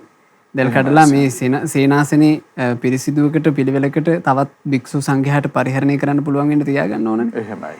ඒ දැල් කැඩීමේ වත කරනකොට බුදුරජාණන් වහන්සේ දේශනා කරනවා මහන්නේ ඉහළ ඉඳලා පහළට දැල කඩන්න. පහළ ඉඳලා උඩට එපා කියනවා. ඒ පහළ ඉඳලා උඩට කඩද්දි මහත්තයා අපි ගත්තොත් එම් කඩන්න අපි කොස්සක් වගේ පාවිච්චි කර කියලා හිතමු. මකුළුවට බේරෙන්න විදිහක් නැහැ. අර මුල්ලට හිර වෙලා එයා තැලෙනවා. එයා මැරෙනවා. හැබැයි උඩින් ඉඳලා අපි කැඩුවොත් එහෙම මකුළුව බිමට වැටෙනවා. ඊට පස්සේ ආයෙත් දුවලා ගිහිල්ලා එයා කොහේ හරි එයාගේ ආරක්ෂාව හදා ගන්නවා. එහෙමයි සර්. අර මේ මකුළු දැල් කඩීමේදී අපිට ඒක අනුගමනය කිරීමෙන් මකුළුවන්ට හානියක් සිද්ධ වෙන්නේ නැහැ. උඩින් ඉඳලා පහළට අපි දැල කඩනවා නම් අපි හිතමු අතුපතු ගාලා කොළරොඩු ගිනි තියන්න ලැහැත් වෙනකොට අපි එතන දකිනවා නම් යම් කූඹි හෝ දිඹි හෝ මොන හරි සත්තු ඉන්නවා කියලා. ඉතින් මේ බඳු අවස්ථාවක අපි ඒක කරොත් දැන ප්‍රාණඝාතය කළා වෙනවා. එහෙම නැතුව මේ අපි යම් ගිනි තියපු තැනක ඒ කොළරොඩු අතරේ සතෙක් ඉඳලා ඒ සතා පිච්චුණා කියන එක අපි චේතනාව පහළ කරලා කරපු එකක් නෙමෙයි. ඒක හොඳට තේරුම් ගන්න චේතනා පහළ කොට චේතනාත්මකව මම මේ සතාව දිවියෙන් තොර කරන්නෙමි කියන අදහසින් යුක්තව කරන එකෙන් තමයි අපිට පාප කර්මයක් සිදු වෙන්නේ. එහෙමයි. අවසරයි ස්වාමීනි. ඊළඟ දහම් ගැටලුව අපි ලබා ගන්නන් දැන් ධම්සභා මණ්ඩපයේට පින්වත් ඔබ නුවණි ගම්පහ සිට තෙරුවන් සරණයි. නමෝ බුද්ධාය. පින්වත් ස්වාමීන් වහන්සේ මට දැනගන්න ඕන පින්වත් ස්වාමීන් වහන්සේ කුඩා දරුවන් මිය යන විට එයාලට අවසාන චුතිසිතක් ඇති වෙනවා. මරණාසන්න මොහොත වෙද්දී එයාලට මේ පෙර නිමිති කරනවාද? එතකොට එයාලා මරණින් පසු අපිට එයා වෙනුවෙන් කරන්න පුළුවන් පින්කම් තියනවාද? ඒ කියන්නේ නිවසේදීම පුණ්‍යානුමෝදනා කරද්දී අපි නිතරම පින්නානුමෝදන් කරන එක සුදුසුද? කොයි විදිහටද කියන එක මට දැනගන්න පුළුවන්ද පින්වත් ස්වාමීන් වහන්සේ? නමෝ බුද්ධාය ස්වාමීන් වහන්සේ. හොඳයි තෙරුවන් සරණයි පින්වත් ඔබට අවසරයි ස්වාමී.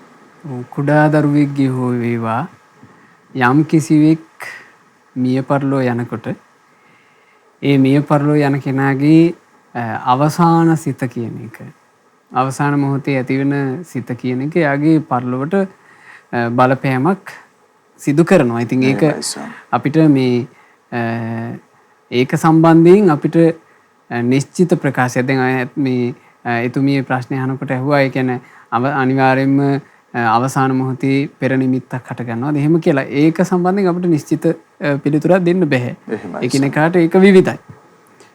නමුත් යම් කිසි කෙනෙක් මිය පරලෝ යනකොට ඒ මිය පරලෝ යන මොහොතේ ඒ කෙනාට අවසාන වශයෙන් හටගන්නා හිතවිල්ලත් එයාට විශාල ජීවිතයට බලපෑමක් කරන්න පුළුවන් එකක්.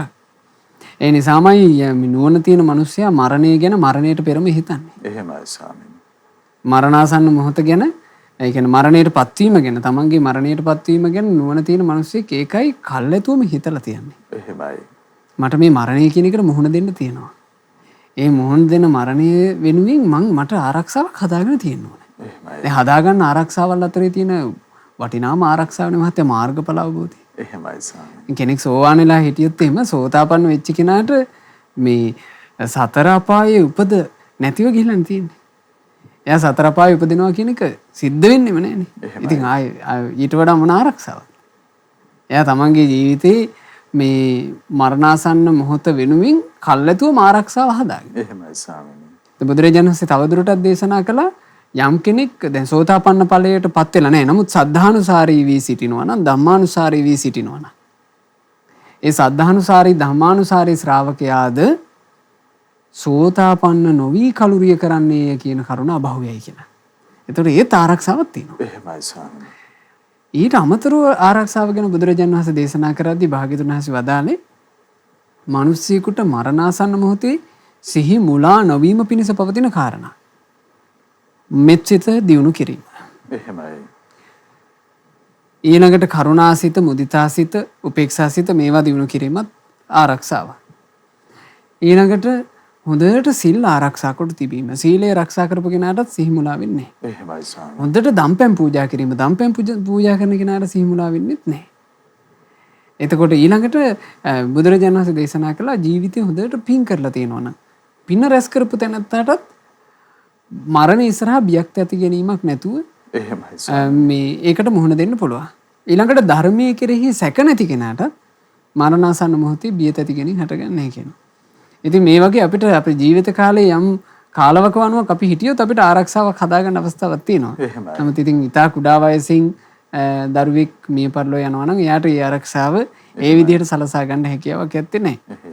මිය පරලෝ ගිහපු ඒ දරුවන් වෙනුවෙන් වේවා ඥාතීන් වෙනුවෙන් වේවා අපිට කළ හැකි එකම එක දේ තමයි මනාකොට පින් රැස් කරලා රැස් කරපු පින අනුමෝදන් කිරීම. ඊට වඩා දෙයක් ජීවත් වෙන අය විදිහට අපිට කරන්න පුළුවන් කමක් නැහැ. එහෙමයි. ඒ නිසා තමන්ගේ ඥාතීන් මිය පරලෝ ගියපු ඉතා කුඩා වයසේ දරුවෝ වෙන්න පුළුවන්.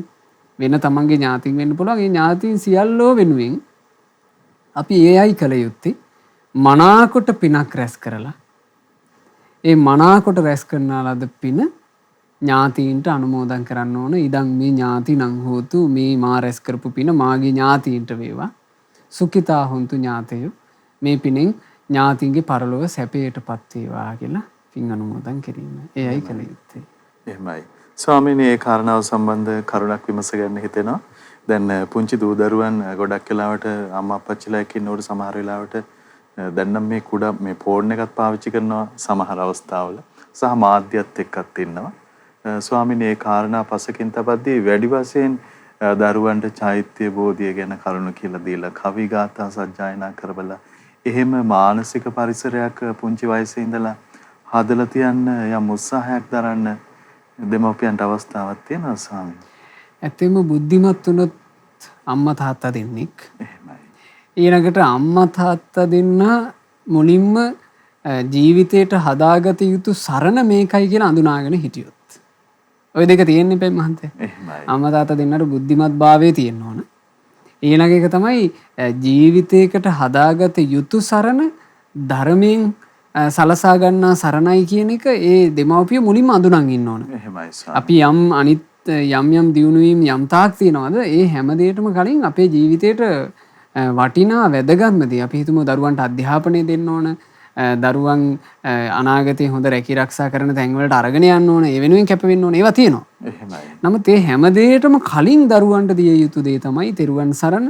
ඒ දරුවගේ ජීවිතේ හැම කල්හි ආරක්ෂාව පිණිස පවතින දේ මුලින්ම දෙන්න ඕන කියන හැඟීම. එහෙමයි දැන් අපි අපේ දෙමව්පියෝ ගත්තොත් එහෙම අපි මේ කුඩා අවදියේ ඉඳලා අපිව බුද්ධ වන්දනාවට හැමදාම තෙරුවන් වන්දනා කිරීම, තෙරුවන් වන්දනා කරද්දී වන්දනාවට කලින් මේ මල් කඩලා පැන් එක සූදානම් කරලා පහන සුද්ධ කරලා ඒ කටයුතු සිද්ධ කරන එක. මේවට අපිව උනන්දු කෙරෙව්වා. සමහරවිට අපිට ඒ කාලේ මේක ගැන ලොකුවට දැනුමක් තේරුමක් තිබුණේ නැහැ. නමුත් බුදුරජාණන් වහන්සේ වඳිනවාය කියන අදහසින් අපි ඒ කටයුතු සිද්ධ කළා. එහෙමයි. එතකොට ඒ අවස්ථාව දැන් වර්තමානයේ දෙමව්පිය හැමෝම දරුවන්ට උදා කරවලා දෙනවාද කියන එක ප්‍රශ්නයක්. හැබැයි යම් දෙමව්පියෙක් බුද්ධිමත් නම් ඒ දෙමව්පියා ඒ අම්මා තාත්තා දෙන්න ජීවිතය සම්බන්ධයෙන් පුළුල්ව කල්පනා කිරීමේ හැකියාවක් තියෙන අය නම් මේ ජීවිතවල තියෙන අවිනිශ්චිත භාවය හොඳට තේරුම් අරගෙන තමන්ගේ දරුවන්ට ඒ සරණ ඒ ආරක්ෂාව සලසා දෙන්න උත්සුක වෙන්න. මොකද අපිට කොච්චරවත් අහන්න ලැබෙනවනේ. මේ ඊටා චූටි ළමයි පවා මේ පාරේ තොටේදී මිය පරලෝ යනවා, ඊළඟට ලෙඩ හැදිලා මිය පරලෝ යනවා. ඉතින් මේවා මේ තමන්ගේ දරුවන් කරාද පැමිණිය හැකි කියලා හිතන එක මේ අසුබ එකක් නෙමෙයි. එහෙමයි ස්වාමීනි. එහෙම මේ හිතුවිල්ලක් කියලා කියන්නේ එහෙම හිතීමත් ආපු අසුබ අදහසක් එහෙම එකක් නෙමෙයි. එහෙමයි ස්වාමීනි. ඒක තමයි ජීවිතයේ ඇත්ත. එහෙයි. ඒ ඇත්ත කල්පනා කරන අම්මා තාත්තා දෙන්නෙක් සරණ විදිහට දරුවාට ඒ ආරක්ෂාව දීලා තියෙනවනේ. දරුවන්ගේ හිත ලාමකේ වගේ සතුටු කරන්නේ නැතුවනේ. ෆෝන් එකක් අතට දීලා ඒ ෆෝන් එකෙන් ගේම් ගහනවා බලාගෙන මේ සමහර දෙමව්පියෝ කියනවා අපි වගේ නෙවෙයි මේ ළමයි හරි දක්ෂයි මේගොල්ලෝ මේ පොඩ්ඩක් තමයි මේව අල්ල ගන්නවනේ. එහෙමයි. හරි බුද්ධිමත් කියලා හිතනවා අරක පොඩ්ඩක් හුරු වෙච්ච ගමන්. එහෙමයි. ඉතින් ඒ වගේ මෝඩ පහට කල්පනා කරොත් නම් ඉතින් විනාසයි. ඊළඟට ඇතැම් දෙමව්පියෝ සමහරවිට දරුවන්ව මේ පුංචි සංදියේදීම මේ නොයෙක් ඔය මාධ්‍ය තරඟ ආදියට යොමු කරන්න උත්සුක වෙනවා. ඇත්තටම දරුවන්ගේ දක්ෂතා ඔප් නැංවීම හොඳයි. එහෙමයි. නමුත් ඒකෙදි බලන්න ඕන තමන්ගේ ළමයාගේ තියෙන ඒ වයසට උචිත දේ විතරක් එයාට දෙන්න. එහෙමයි. එයාගේ වයස් මට්ටමට උචිත දේ විතරක් දුන්නේ නැත්තම් මහත්තයා ඒ ළමයා වයසට නුසුදුසු විදිහට මේරුවා කියලා කියන්නේ. ඒ ළමයා නොමග යන්නේ. එහෙමයි. වයසට නුසුදුසු විදිහේ දේවල් වලට දරුවන්ගේ ජීවිතය යොමුනා කියලා කියන්නේ එයාගේ ජීවිතේ විනාශය කරා යනවා. ඉතින් ඒ දෙමව්පියන්ට ඇත්තෙම අපිට ඒ දෙමව්පියන් ගැන අපිට කල්පනා කරන්න වෙනවා. එතකොට තමන්ගේ කුසින් මෙලොවට දායාද වෙච්ච දරුවට ඒ දෙමව්පිය හරියට ආරක්ෂාව දුන්නේ කියලා. එහෙමයි ස්වාමීනි. ඒ නිසා හරියට දරුවන්ගේ ජීවිතයට ආරක්ෂාව රැකවරණේ ලබා දෙන දරුවන්ට හැබැයි ආශිර්වාදයක් ලබා දෙන දෙමව්පියෝ බවට පත් වෙන්න පින්වත් හැමදෙනා බුද්ධිමත්ව කටයුතු කළ යුතුයි කියලයි අපි අදහස් කරන්නේ. අවසරයි ස්වාමීනි. ශ්‍රද්ධා ධම්සභා මණ්ඩපයේ සමග ඔබ රැඳෙන්නේ 0112 548 400 ඔස්සේ ඔබේ දහම් ගැටලුව ධම්සභා මණ්ඩපයට යොමු කරගන්න ඔබට අවස්ථාව තිබෙනවා. දැන් අපි අවස්ථාව ලබා දෙන්නේ පින්වන්ත ඔබට පොළොන්නරුවේ සිට සුමනාවති මහත්මිය. තෙරුවන් සරණයි. නමෝ බුද්ධාය. නමෝ බුද්ධාය. පින්වත් ස්වාමීන් වහන්සේ මට දහම් ගැටලුවක් තියෙනවා. මට දැනගන්න ඕනේ මේ අපි දැන් මිය යන වෙලාවට පිට වෙන විඥාණය ආපහු උපතකට යන්නේ මේ විඥාණය ජීවයක් ඇතුවද නැතුවද කියලා. මේ ආපහු උපත සිදු වුණාට පස්සේද ජීවයක් හටගන්නේ කියලා මට දැනගන්න ඕනේ. සජීවිද විඥාණය පිට වෙන්නේ කියලායි මට දැනගන්න ඕනේ. පින්වත් ස්වාමීන් වහන්සේ කර්මානුරූප කොහොමද විඥාණය මේ ආපහු උපතක් ලබන්නේ කියලා. නමෝ බුද්ධාය. තෙරුවන් සරණයි. තෙරුවන් සරණයි පින්වන්ත ඔබට. අවසරයි ස්වාමී. නොනිසි ආකාරයකින් කල්පනා කරලා තියෙන්නේ. ඒ කියන්නේ ඒ කල්පනා කරපු විදිහ සම්පූර්ණයෙන්ම වැරදි. ඒකද බුදුරජාණන් වහන්සේ පැහැදිලිව දේශනා කරලා තියෙනවා අචිරං වතයන් කායෝ පටවින් අදිසෙස්සති චුද්ධෝ අපේත විඥානෝ නිරත්තංව කලින්ගරං. එහෙමයි. මේ ජීවිතේ මරණය ගැන බුදුරජාණන් වහන්සේ තෝරනවා මේ ජීවිතය කියන එක මේ කය කියන එක අචිරං වත ගොඩක් කල් තියෙන්නේ. එහෙමයි. ඒ තාම කෙටි කලකින් මේ ශරීරයේ පොළොවේ වැතිර ගන්නවා. පොළොවේ වැතිර ගන්නවා කියන එක අදහස් කළේ මිය පරලෝ යනවා. මේ මිය පරලෝ යෑම කියන එක බුදුරජාණන් වහන්සේ වදාළේ චුද්ධ අපේත විඥානෝ. විඥානය කියන එක මේ ජීවිතයෙන් බැහැරුණා විතරයි, මේ කයෙන් බැහැරුණා විතරයි. වැඩකට ගන්න බැරි දර කඩක් වගේ මේ කය පොළොවේ වැතිරෙනවා. එතකොට විඥානය කියන එක අපිට කතා කරන්න තියෙන්නේම සජීවී තැනක ඉඳලා. එහෙමයි ස්වාමී. දැන් විඥානය කියන එක අපි ගස් කොළන් වල කතා කරන්නේ. විඥානය කියන එක බිල්ඩින් එකක කතා කරන්නේ. එහෙමයි. විඥානය කියන එක මේ පුටුවක විඥානය හොයනවා, ඩෙස් එකක විඥානය හොයනවා කියලා කතාවක් නැහැ. විඥානය කියලා කියන්නේ ඇත්තෙම මේ ජීවිතයත් එක්ක මේ සාංශාරික ගමනේ පටලවි යන ජීවිතයත් එක්ක බැඳුණු එකක් නේ. එහෙමයි ස්වාමී. එතකොට විඥානය ගැන හැබැයි මෙහෙම තේරුම් ගන්න වැරදි. මෙහෙම තේරුම් ගැනීම. ඒ කියන්නේ විඥානේ බැහැර වී ඒ විඥානේ යලි වෙනත් උපතකට යනවා කියලා. බුදුරජාණන් වහන්සේ දේශනා කළේ විඥානයක් තනිව ගමන් කරන්නේ. හැමතිස්සෙම තියෙන්නේ පංච උපාදානස්කන්ධයක්. උපාදානස්කන්ධ පහක්. රූප වේදනා සංඥා සංස්කාර විඥාන.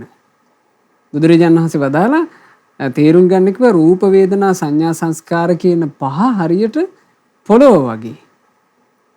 විඥානය කියලා කියන එක ඒ පොළොවේ පැලවෙන බීජය වගේ. ඒතකොට මේ බීජය කියන එක පොළොවක් නැතුව පැලවෙනවා කියලා කතාවක් නැහැ. මේ පහම එකටම තමයි සිද්ධ වෙන්නේ. එහෙමයි ස්වාමී. ඒක ශාස්ත්‍රඥ වහන්සේගේ අවබෝධය නැත්තම් මේවා අපිට එකක් ගානේ වෙන් කරලා හඳුන ගැනීම හැකියාවක් තියෙනව නෙමෙයි. එහෙමයි. වේදනාව, සංඥාව, චේතනාව, විඥාණය මේ එකට බැඳීලා තියෙන කාරණා. දැන් ඔය ගැන අහනවනේ මේ මිලිඳු රජුරු. එහෙමයි ස්වාමී. ඒ මිලිඳු රජුරු විමසපුවම නාගසේන මහරහතන් වහන්සේ පිළිතුරු දෙන්නේ පටිසම්භිදාලාභී උතුම් මහරහතන් වහන්සේ නමන්නේ. එහෙමයි. ඒ රහතන් වහන්සේ පිළිතුරු දුන්නේ මහරජය අප සම්බුදු රජාණෝ ඊතා දුෂ්කර වූ දෙයක් කරන ලද්දේය. රජුරු අහනවා ස්වාමීනි සම්බුදු රජාණන් විසින් කරන ලද ඒ ඊතා දුෂ්කර දේ කුමක්ද? මහරජය එකට පවතින ධර්මයන් වන සිත, විඥාණය, වේදනාව, සංඥාව ආදී මේ ධර්මයන් සම්බුදු රජාණෝ වෙන්වෙන් වශයෙන් බෙදා පෙන්වූසේක. එහෙමයි ස්වාමී. එතකොට රජුරෝ කිව්වා ස්වාමීනි උපමාවක් වදාළ මෙනව මේ කාරණේ තේරුම් ගන්න. එතකොට කියනවා මහරජේ මේ වගේ ගංගා යමුනා සරබූ අචිරවති මහී කියන පංච මහා ගංගාවන්ගේ වතුර මහසාගරයට වැටෙනවා. සාගරයට වැටුණට පස්සේ සාගරය තුල එකම සාගර දියක් බවට පත් වෙනවා. දැන් මහ මුහුදේ නෑනේ ඒ ගංගා වලින් එන වතුර වෙන වෙනම. මහ මුහුදේ වැටුණාට පස්සේ ඔක්කොම සාගර ජලය. යමෙක් එහි ගොස් ඒ දිය වෙන් කරනවා කියලා යම් කරුණක් ඇද්ද? මේ සරබූ නදියේ වතුරය මේ ගංගා නදියේ වතුරය කියලා මෙහෙම අර මේ ගංගාවල වතුර වෙන් කිරීමක් ඇද්ද? එය පහසු කරුණකි. එය පහසුවෙන් වද කළ හැක්කේය. එනමුත් මේ එකට බැඳී පවතින ඉතා සියුම් ධර්මයන් වෙන්වෙන් වශයෙන් බෙදා දැක්වීම එයමයි දුෂ්කර. එතකොට අපේ බුදුරජාණන් වහන්සේගේ අසිරිමත් ප්‍රඥාවෙන් තමයි ඒක කළේ. සියලු සම්මා සම්බුදුරජාණන් වහන්සේලා තමන් වහන්සේලාගේ අසිරිමත් ප්‍රඥාවෙන් ඒ දේ කරනවා. ඉතින් ඒ නිසා ඒක එහෙම තේරුම් ගන්න විඥානයේ සම්බන්ධයෙන් අපි ඒ අර සජීවී විඥානය, කජීවී විඥානය කියලා එහෙම කතාවක් ඇත්තේ නැහැ. විඥානය ගැන අපිට කතා කරන්න තියෙන ජීවිතයක් එක්ක. එහෙමයි සාරා. එතකොට ඒක ඇත්තටම සජීවී ජීවිතයක් එක්කමයි අපිට කතා කරන්න තියෙන්නේ. මේ සංසාර ගමනේ සජීවී ජීවිතයක් විදිහට අපි යනකම් මේ විඥානයත් එක්ක බැඳුණු කතාව අපිට තියෙනවා. එහෙමයි. නමුත් රහතන් වහන්සේ නමක් බවට පත් වෙලා සසරින් නිදහස් වෙන උත්තමයා නොපිහිටි විඥානේ පිරුණම් පානවා. හරියට පහන් සිල නිවි ගියා වගේ. එහෙමයි. එහෙමයි තේරුම් ගන්න තියෙන්නේ. අවසරයි ස්වාමීනි. ඉතින් පින්වත් ඔබේ අවස්ථාව දැන් අපි වෙන් කරගන්නම්. පින්වත් අබේසූරිය මහත්මයා බෙලියත්තේ සිට පෙරවන් සරණයි නමෝ බුද්ධාය. නමෝ බුද්ධාය පෙරවන් සරණයි. ස්වාමීන් වහන්සේ මට දැනගන්න ඕන මගේ අම්මා නැතිලා දැන් වසර 4ක් ගෙවිලා ඉවරයි. ඉතින් මම දැන් අවුරුදු 2ක විතර පටන් මේ ලක්කිරු ගුවන් විදුලියෙන්ම හදිසියෙම බණපදයක් ඇහෙන්න වෙලා මං ඒ දැන් දැනට දැන් වසර 2ක කාලය තුල සම්පූර්ණම මං තිසරණේ සරණ ගිහිල්ලා ධර්මයේ හැසිරෙන ජීවිතයක් ගත කරන්නේ. හැබැයි මම අර මහාන වෙන්න කැමැත්තක් මගේ හිතේ විශාල වශයෙන් තිබුණත් මට ඒක ඒක ප්‍රශ්නයක් කියලා නෙමෙයි මම හිතන්නේ. මම සත්තු ටිකක් ඇති කරනවා. මං ඉතින් ඒ සත්තු අතර මං කරලා දාලා මට එහෙම කරන්න බැරි හේතුවක් තියෙනවා. ඉතින් අර ඒ නිසා මං ලොතරැයි ටිකට් තමයි විකුණන්නේ ස්වාමීන් වහන්සේ. ඉතින් මං ඒ උදේට පටන් ගන්න ගමනේ මම පාරේ ඇවිදලා ටිකට් විකුණන්නේ. මං ආබාධ සහිතයි ටිකක්. මේ සතුන්ට කෑම දෙනවා මම. ඒ සතුන් කැමති ආහාර කැමති වෙලාවට ඒ සතුන්ට ලබා දෙනවා. ඉතින් මට දැනගන්න ඕන පින්වත් ස්වාමීන් වහන්සේගෙන් මම ඒ පින් හවසට මේ බණ අහලා මේව කරලා මගේ අම්මට මම මේ පින් හැමදාම දවස ගානම නිදා ගන්නට කලින් ඒ අනුමෝදන් කරනවා. මගේ අම්මට මේ පින් අනුමෝදන් වෙන්න මගේ අම්මා මේ ගෞතම බුදු සසුනේදීම උතුම් චතුරාර්ය සත්‍ය ධර්මය අවබෝධ කරගන්න කියලා. ඉතින් මට දැනගන්න ඕන මම මේ කරන ක්‍රමය හරිද කියලා. පෙරවන් සරණයි පින්වන්ත ඔබට. අවසරයි ස්වාමී. පින අනුමෝදන් කිරීම කියලා කියන්නේ කොච්චර උතුම් එකක්ද? එහෙමයි ස්වාමී. තමන් පිනක් රැස් කරලා ඒ රැස් කරන්නා වූ පින අනුමෝදන් කරනවා නම් ජීවත් වෙලා ඉන්න අයටත් මේ පරලෝකීය අයටත් ඒක බොහෝම උතුම් දෙයක්. ඒක තමන්ට තවදුරටත් පින් කරගන්නත් උපකාර පිණිස පවතිනවා. තමන් රැස් කරගත්තු පිනෙන් තව තවත් සතුට උපදවා ගන්නත් උපකාර වෙනවා. පරලෝකීය ඥාති සමූහයාට සැපේ පිණිසත් ඒ පින හේතු වෙනවා. ජීවත් වෙලා ඉන්න අයට ආශිර්වාද පිණිසත් ඒ පින හේතු වෙනවා. ඒ නිසා පින් රැස් කරන පින ඒ විදිහට අනුමෝදන් කරන්න. ඒකේ කිසිම වැරදක් දෝෂයක් ඇත්තේ නැහැ. අවසරයි ස්වාමීන්. ඊළඟ අවස්ථාව පින්වන්ත ඔබට දඹුල්ලෙන් නදීක. පෙරවන් සරණයි. නමෝ බුද්ධාය. නමෝ බුද්ධාය. මම මේ කතා කරන්නේ දඹුල්ලෙන් නදීකා. අපේ ස්වාමීන් වහන්සේගෙන් මම දැනගන්න කැමතියි ස්වාම පුරුෂයාගෙන් එන මානසික පීඩා විඳගන්නේ කොහොමද කියලා අපේ ස්වාමීන් වහන්සේ මට ඒක පහදලා දෙන්න කියලා මම ශ්‍රාමත් කාරණේ කියලා සිටිනවා. පෙරවන් සරණයි. සරණයි පින්වන්ත ඔබට. නමෝ බුද්ධාය. අවසරයි ස්වාමීන්. පීඩා කරදර කියන දේවල් නම් අපට පින්වතුනේ ඉවසීම කියන එකෙන්මයි ඉවසීම කියන ගුණයෙන්මයි දරන්න සිද්ධ වෙන්නේ. එහෙමයි ස්වාමීනි. ඉවසීම කියන එකමයි වැඩි දියුණු කරගන්න තියෙන්නේ. පීඩා කරදර වැඩි වෙද්දී පීඩා කරදර වැඩි වෙන්න ඉවසීම කියන එක වැඩි කරගත්තොත් ඒ තුළමයි අපට අපේ සැනසීම හොයාගන්න පුළුවන් වෙන්නේ. ඒ හැරුණුකොට වෙන කිසිවකින් සැනසුමක් උපදින්නේ නැහැ.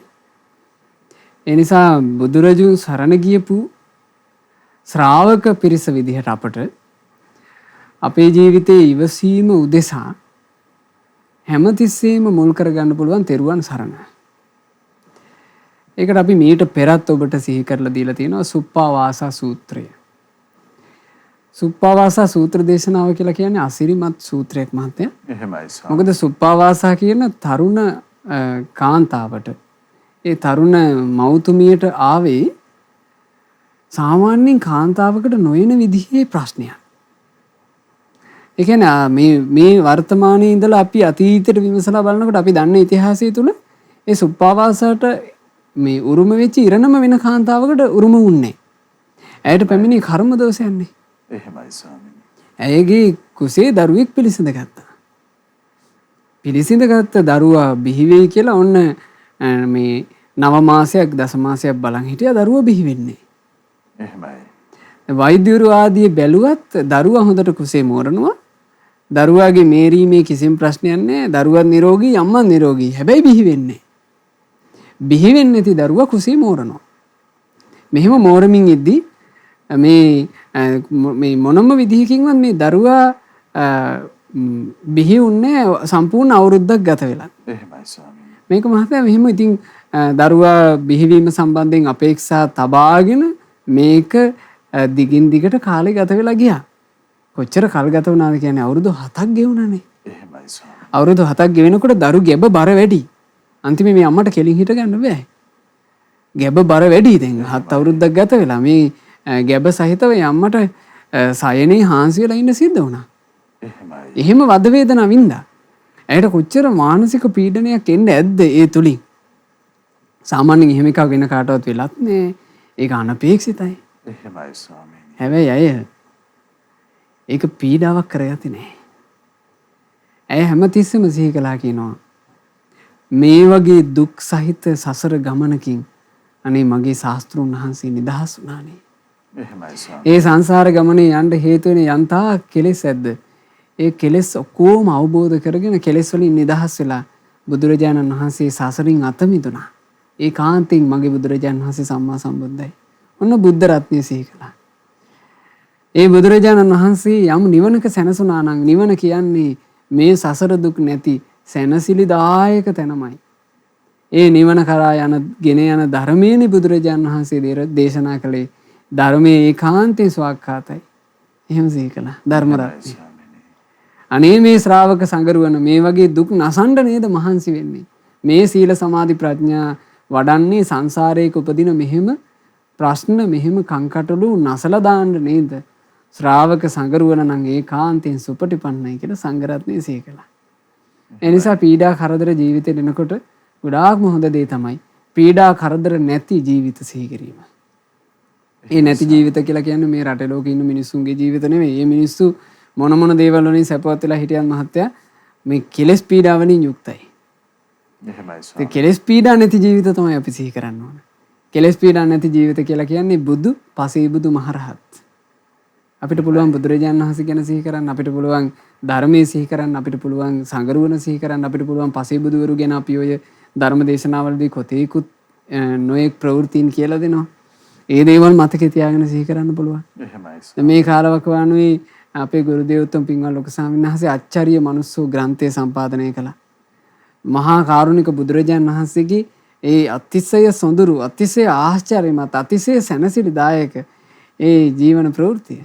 කෙනෙකුට පුළුවන් ආචාර්ය මනුස්සෝ පොත ළඟ තියාගෙන ඒ පොත නිතර කියවන්න. Tamanට පීඩාවක් එනකොට පීඩාව පසකින් තිබේවා මම බුදුරජාණන් වහන්සේ ගැන ඉගෙන ගන්න. එහෙමයි ස්වාමීනි.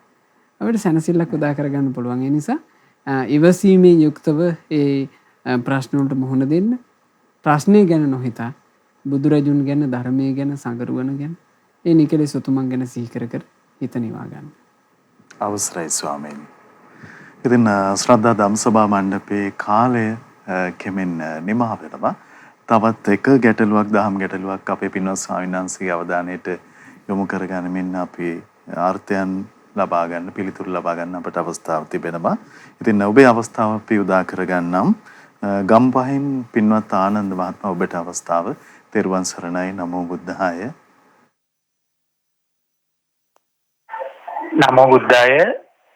පින්වත් ස්වාමීන් වහන්සේගෙන් මට අහන්න ඕන සතර මහාපදේශවල සූත්‍රේ බහා බලනවා විනයහිලා සසඳනවා කියන දෙකේ තේරුම කොහොමද තේරුම් ගන්න කියන එක පින්වත් ස්වාමීන් වහන්සේගෙන් මම අහන්න කැමතියි.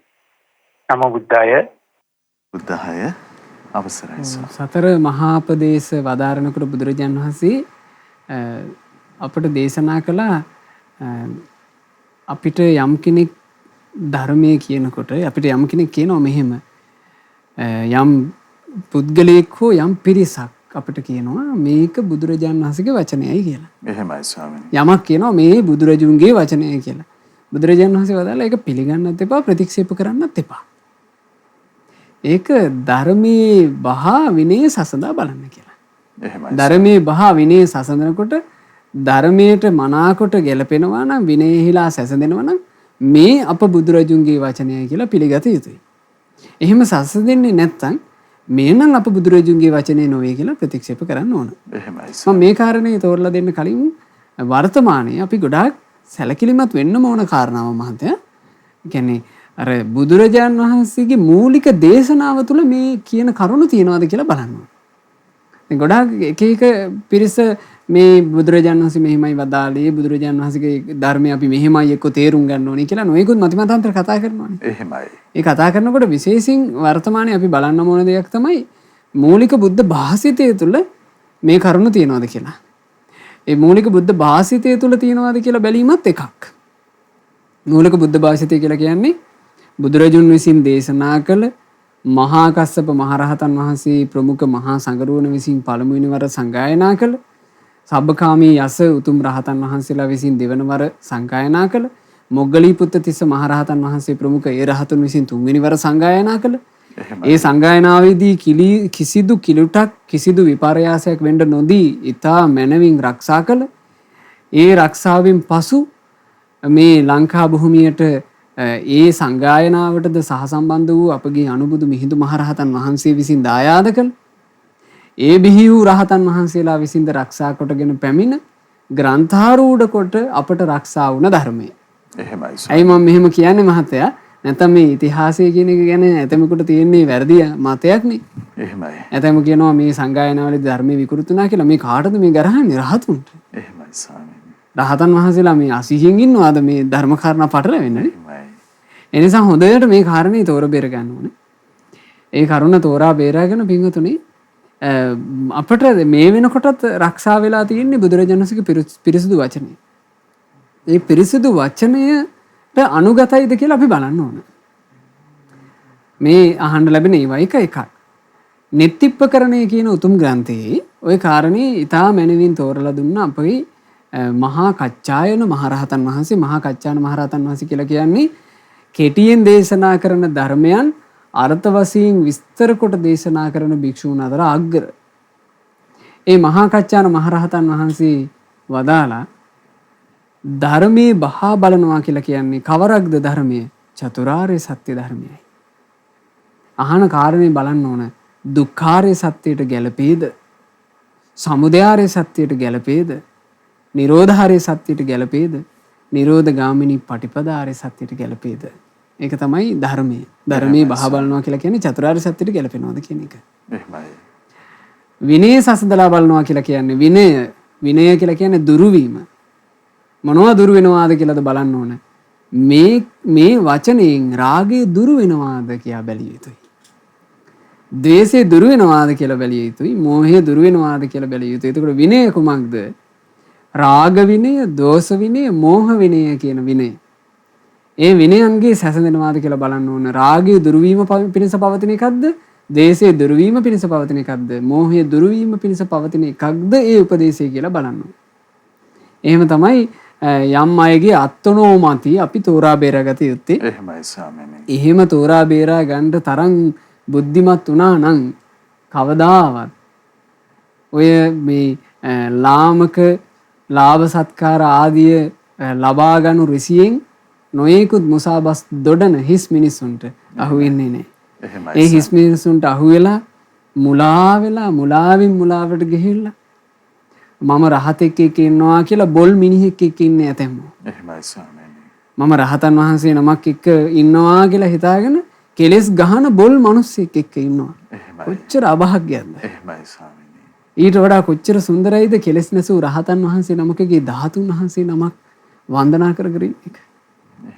ඒ රහතන් වහන්සේ නමක් හෝ බුදුරජාන් වහන්සේ උදෙසා හෝ ඉදිවිච්චි මේ උතුම් පිළිම වහන්සේ නමකට ගුණ සිහි කර කර වැඳ ඉන්නේ ඊට වඩා කොච්චර වටිනවද කෙලෙස් ගහන පුද්ගලයෙක් එක්ක ඉන්නවට වඩා. එහෙමයි. මම මාර්ගඵලලාභියෙක් එක්ක ඉන්නවා කියලා හිතාගෙන ඇතැමෙක් ඉන්නේ බොල් මිනිසයත් එක්ක. ඉතින් ඒ නිසා ඒ අභාග්‍ය උරුමුනේ හරියට ඕක සංසන්දනය කරගන්න බැරි නිසා. ඒ නිසා ධර්මය චතුරාර්ය සත්‍ය ධර්මයයි. විනය කියලා කියන්නේ රාගය දුරු වෙනවද? ද්වේෂය දුරු වෙනවද? මෝහය දුරු වෙනවද කියලායි බැලිය යුත්තේ. ඔය කාරණේ අපට විස්තර කරලා කියලා දුන්නේ මහා කච්චාන කියන උතුම් මහරහතන් වහන්සේ. මේ මගේ අදහසක් නෙවෙයි මා කිව්වේ රහතුන්ගේ මතයයි. ඒ නිසා ඒ අයුරින් කටයුතු කරන්න. ඉතින් අපේ පින්වත් ස්වාමීන් වහන්සේ මේක ආකාරයෙන් මේ භාග්‍යවතුන් වහන්සේ වදාළ ශ්‍රී සද්ධර්මයේ ඔබේ මතු කළ දහම් ගැටළු නිසාවෙන්ම අදත් අපට විස්තර කර දෙන්නට යෙදුණා. ස්වාමීනි කාලය අපේ නිමා වුණා. පුණ්‍යානුමෝදනාව පිණිස අපි තාම ගෞරවයෙන් වන්දනා කොටගෙන ආරාධනා කරගන්නවා. අවසරයි ස්වාමීනි. අද දවසේ ධම්සභා මණ්ඩපයේ මේ සජීවී දහම් කතිකාවතට අනුග්‍රහාය දායකත්වයේ දරනු ලැබුවේ පින්වත් ශාමල් ගුණවර්ධන පුතණුවන්, මිහිරි වීරසිංහ ලේලිය, යූවී අබේ ගුණවර්ධන ස්වාමියා, මාලනී ගුණදාස මහත්මිය සහ පියසෝම වීරසිංහ මහත්මයා යන ඒ පින්වතුන්ලා විසින් තමන්ගේ මිය ගියපු රම්‍යා ලියනගේ මෑණියන් හට ඥාතිවරියට පින් අනුමෝදනා පිණිසයි අද මේ ධර්ම දානය සිදු කළේ. රැස් කළ උදාරතර පුණ්‍ය ධර්මයන් පළමුවෙන් අපි අනුමෝදන් කරමු සියලු දෙවිවරුන්ට. ගටිකාර බ්‍රහ්ම රාජයා ප්‍රමුඛ සියලු බ්‍රහ්මකායික දෙවිවරුත්, සක්දෙවිඳුන්, සතරවරන් දෙවිවරුන් ප්‍රධාන සදෙව්ලෝක වාසී සියලුම දෙවිවරුත්, අප හැම දෙනාගේ ඉෂ්ඨකාමී හිතකාමී දෙවිවරුත්, ලංකා භූමිය සුරකින්න සුමන සමන් දෙවියන් ප්‍රධාන සියලු දෙවියෝ පහන් සිතින් සතුට සිතින් පින් අනුමෝදන්ව දිව්‍ය සැපෙන් වැඩෙත්වා. ඒ දෙවියන්ගේ නිරන්තර රැකවරණ අපට සලසත්වා. දෙවියෝද සසර දුකින් අත මිදේවා. සාදු සාදු සාදු. අප හැමදෙනාගේ කල්යාණ මිත්‍ර ගුරු දේවෝත්තම පරම පූජනීය පින්වත් ලොකු ස්වාමීන් වහන්සේට මේ සියලුම පුණ්‍ය ධර්මයන් අනුමෝදන් වෙත්වා අනුමෝදන් වෙත්වා අනුමෝදන් වෙත්වා. ගුරු දේවයන් වහන්සේට නිදුක් නිරෝග සුවය දීර්ඝායුෂ සම්පන්නිය සැලසේවා.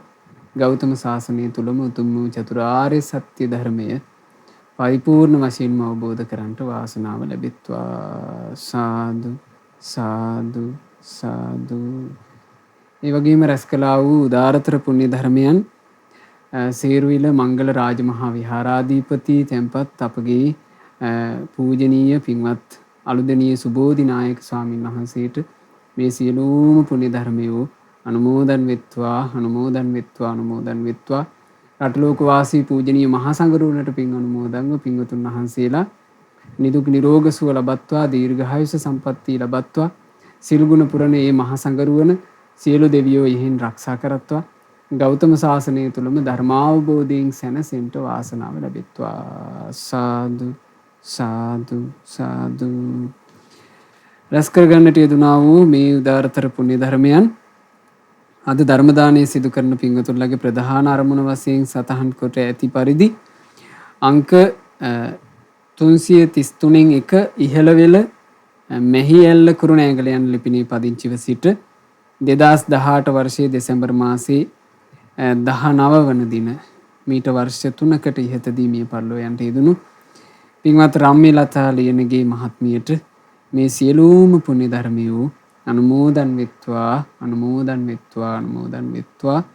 මිය පරලෝ ගිය රොසලින් නෝනා, එල්.ජී. උක්කුණයිදේ, පේමාවති, යූ.වී. ජේමිස්, ඇඩ්ලින් ගුණදාස, කේ.ජී. ගුණදාස, මෙයිනෝනා සහ ඇල්බර්ට් වීරසිංහ යන ඒ ආච්චිලාටත් සීයලාටත් මේ සියලු පුණ්‍ය ධර්මයෝ අනුමෝදන් වෙත්වා. පවුලේ සෑම සියලු දෙනා නමින් මියගිය සියලු ඥාති සමූහයාට පින් අනුමෝදන්ව පරලෝ වශයෙන් සැපයටම පත්වෙත්වා. දුක් සහිත සසර ගමනින් ඥාතීන්ට ඉතා ඉක්මනින්ම නිදහස් වෙන්න ලැබෙත්වා කියන ප්‍රාර්ථනාවෙන් පින් අනුමෝදනා සිදු කරන්න. ධර්ම දානයේ සිදු කළා වූ පින්වත් ශාමාල් ගුණවර්ධන පුතණුවන්, මිහිරි වීරසිංහ ලේලිය, ඒ වගේම යූ.වී. අබේ ගුණවර්ධන මහත්මයා, මාලනී ගුණදාස මහත්මිය සහ පියසෝම වීරසිංහ මහත්මයා ඇතුළු ඒ පවුලේ සුජීවත්ව සිටින සෑම සියලු දෙනාට, නෑදෑ හිත මිතුරන් සියලු දෙනාට පින් අනුමෝදන් වෙත්වා. සියලු දෙනා නිදුක්ව නිරෝගීව දීර්ඝායුෂ ලබත්වා. කරන කියන රැකී ආරක්ෂා ආදී දූ දරුවන්ගේ අධ්‍යාපන කටයුතු ආදී මේ සෑම සියලු දේ ਸਰව ප්‍රකාරයෙන් දියුණු කර ගන්නට ලැබෙත්වා. ජීවිතයට කරදර බාධා ඇතනම් පෙනෙන නොපෙනෙන සියලු බාධාවෝ සියලු දෙව් රැකවරණයෙන් රත්නත්‍රය ආශිර්වාදයෙන් දුරින්ම දුරු වෙත්වා. ධර්ම දානයේ සිදු කළා වූ සුපින්වතුන්ලා සෑම සියලු දෙනාටත්, ශ්‍රද්ධා මාසික ධර්ම දාන සමාජික පින්වත් සියලු දෙනාටත් අද දවසේ ධම්සභා මණ්ඩපයේ මෙහෙවීම සිදු කළ අපගේ පින්වත් නිවේදක මහත්මයාට, ධම්සභා මණ්ඩපයේ නිෂ්පාදක කණ්ඩායමට, ශ්‍රද්ධා රූපවාහිනී ලක්විරු ගුවන් විදුලියේ කාර්ය මණ්ඩලයේ පින්වතුන්ලා සෑම සියලු දෙනාට මේ සියලු පින් අනුමෝදන් වෙත්වා. ධර්මයේ ශ්‍රවණය කළ පූසු පින්වත් සියලු දෙනාට පින් අනුමෝදන්ව සියලු දෙනා නිදුක්ව නිරෝගීව දීර්ඝායුෂ ලබත්වා. කල්යාණ මිත්‍ර ඇසුරේ සුවසේ පින් පුරාගෙන සුවසේ ගුණ වඩාගෙන චතුරාර්ය සත්‍ය ධර්මය අවබෝධයෙන් සැනසෙන්න හැම දිනාට වාසනාව ලැබෙත්වා. හැම දිනාටම තෙරුවන් සරණයි. නමෝ බුද්ධාය. ඉතින් අපට අනුකම්පා කරුණා සිතෙන්ම අදත් ධම්සභා මණ්ඩපයේ උදෙසා වැඩම කොට දහම් අර්ථයන් පැහැදිලි කොට වදාළ ගරුතර මහා සංඝරත්නයේ අපේ පින්වත් ස්වාමින්ද්‍රයන් වහන්සේ අපි හැමදෙනාම ආදර ගෞරවයෙන් සමා කොටගෙන වන්දනමාන කරමු. ස්වාමීනි, අපගේ নমස්කාරය වේවා.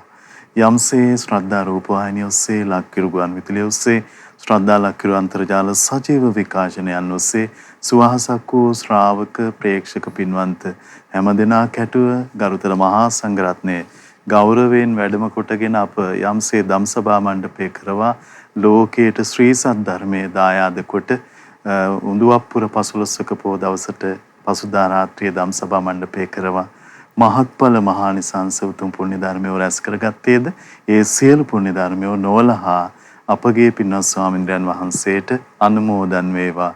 පුණ්‍යානුමෝදනාවෙන් පින්වන්ත මහ සංඝරුවන සුවපත් වේවා. අපගේ පින්වත් ස්වාමින්ද්‍රයන් වහන්සේට උතුම් චතුරාර්ය සත්‍ය ධර්මයේම අවබෝධ වේවා. සාදු සාදු සාදු. ඉතින් අද සදැහැති දායකත්වයේ දරන්නට යෙදුන විශේෂයෙන් අංක 333න් එක ඉහළවෙල මැහිඇල්ල කුරුණෑගල යන ලිපිනේ පදිංචිව සිට වර්ෂ 2018 දෙසැම්බර් මාස 19 වෙනි දින එනම් මීට වසර 3කට පමණ පෙර මිය පරලොව යන්නට යෙදුන රම්මිලතා ලියනගේ පින්වන්ත මෑණියන්ට පුණ්‍යානුමෝදනා කිරීමේ අපේක්ෂාවෙන් පින්වත් ශාමල් ගුණවර්ධන පුතුණුවන් මිහිරි වීරසිංහ ලේලිය යූවි අබේ ගුණවර්ධන ස්වාමි පුරුෂයා මාලනී ගුණදාස මහත්මිය එවැගේම පියසෝම වීරසිංහ මහත්මයා ආදි වශයෙන් මේ පින්වන්ත හැමදෙනාමත් දහම් ගැටළු යොමු කළ පින්වන්ත ඔබ හැමදෙනාමත් ඔබ සියලු දෙනාමත් ඊටම දයාවෙන් අපි සිහිපත් කරගන්නවා. ගරුතර මහා සංඝරත්නයේ ආශිර්වාදයෙන් යලිත් ධම්සභා මණ්ඩපය ඔබට සමීප කරමින් අපි ඔබ මුණ ගැහෙන්නම්. හැමදෙනාටම සම්මා සම්බුදු සරණයි. නමෝ බුද්ධාය. මෙවැනි වටිනා ධර්මදේශනා නැරඹීමට ශ්‍රද්ධා YouTube චැනලය සබ්ස්ක්‍රයිබ් කර සීනුව ලකුණ ඔබන්න.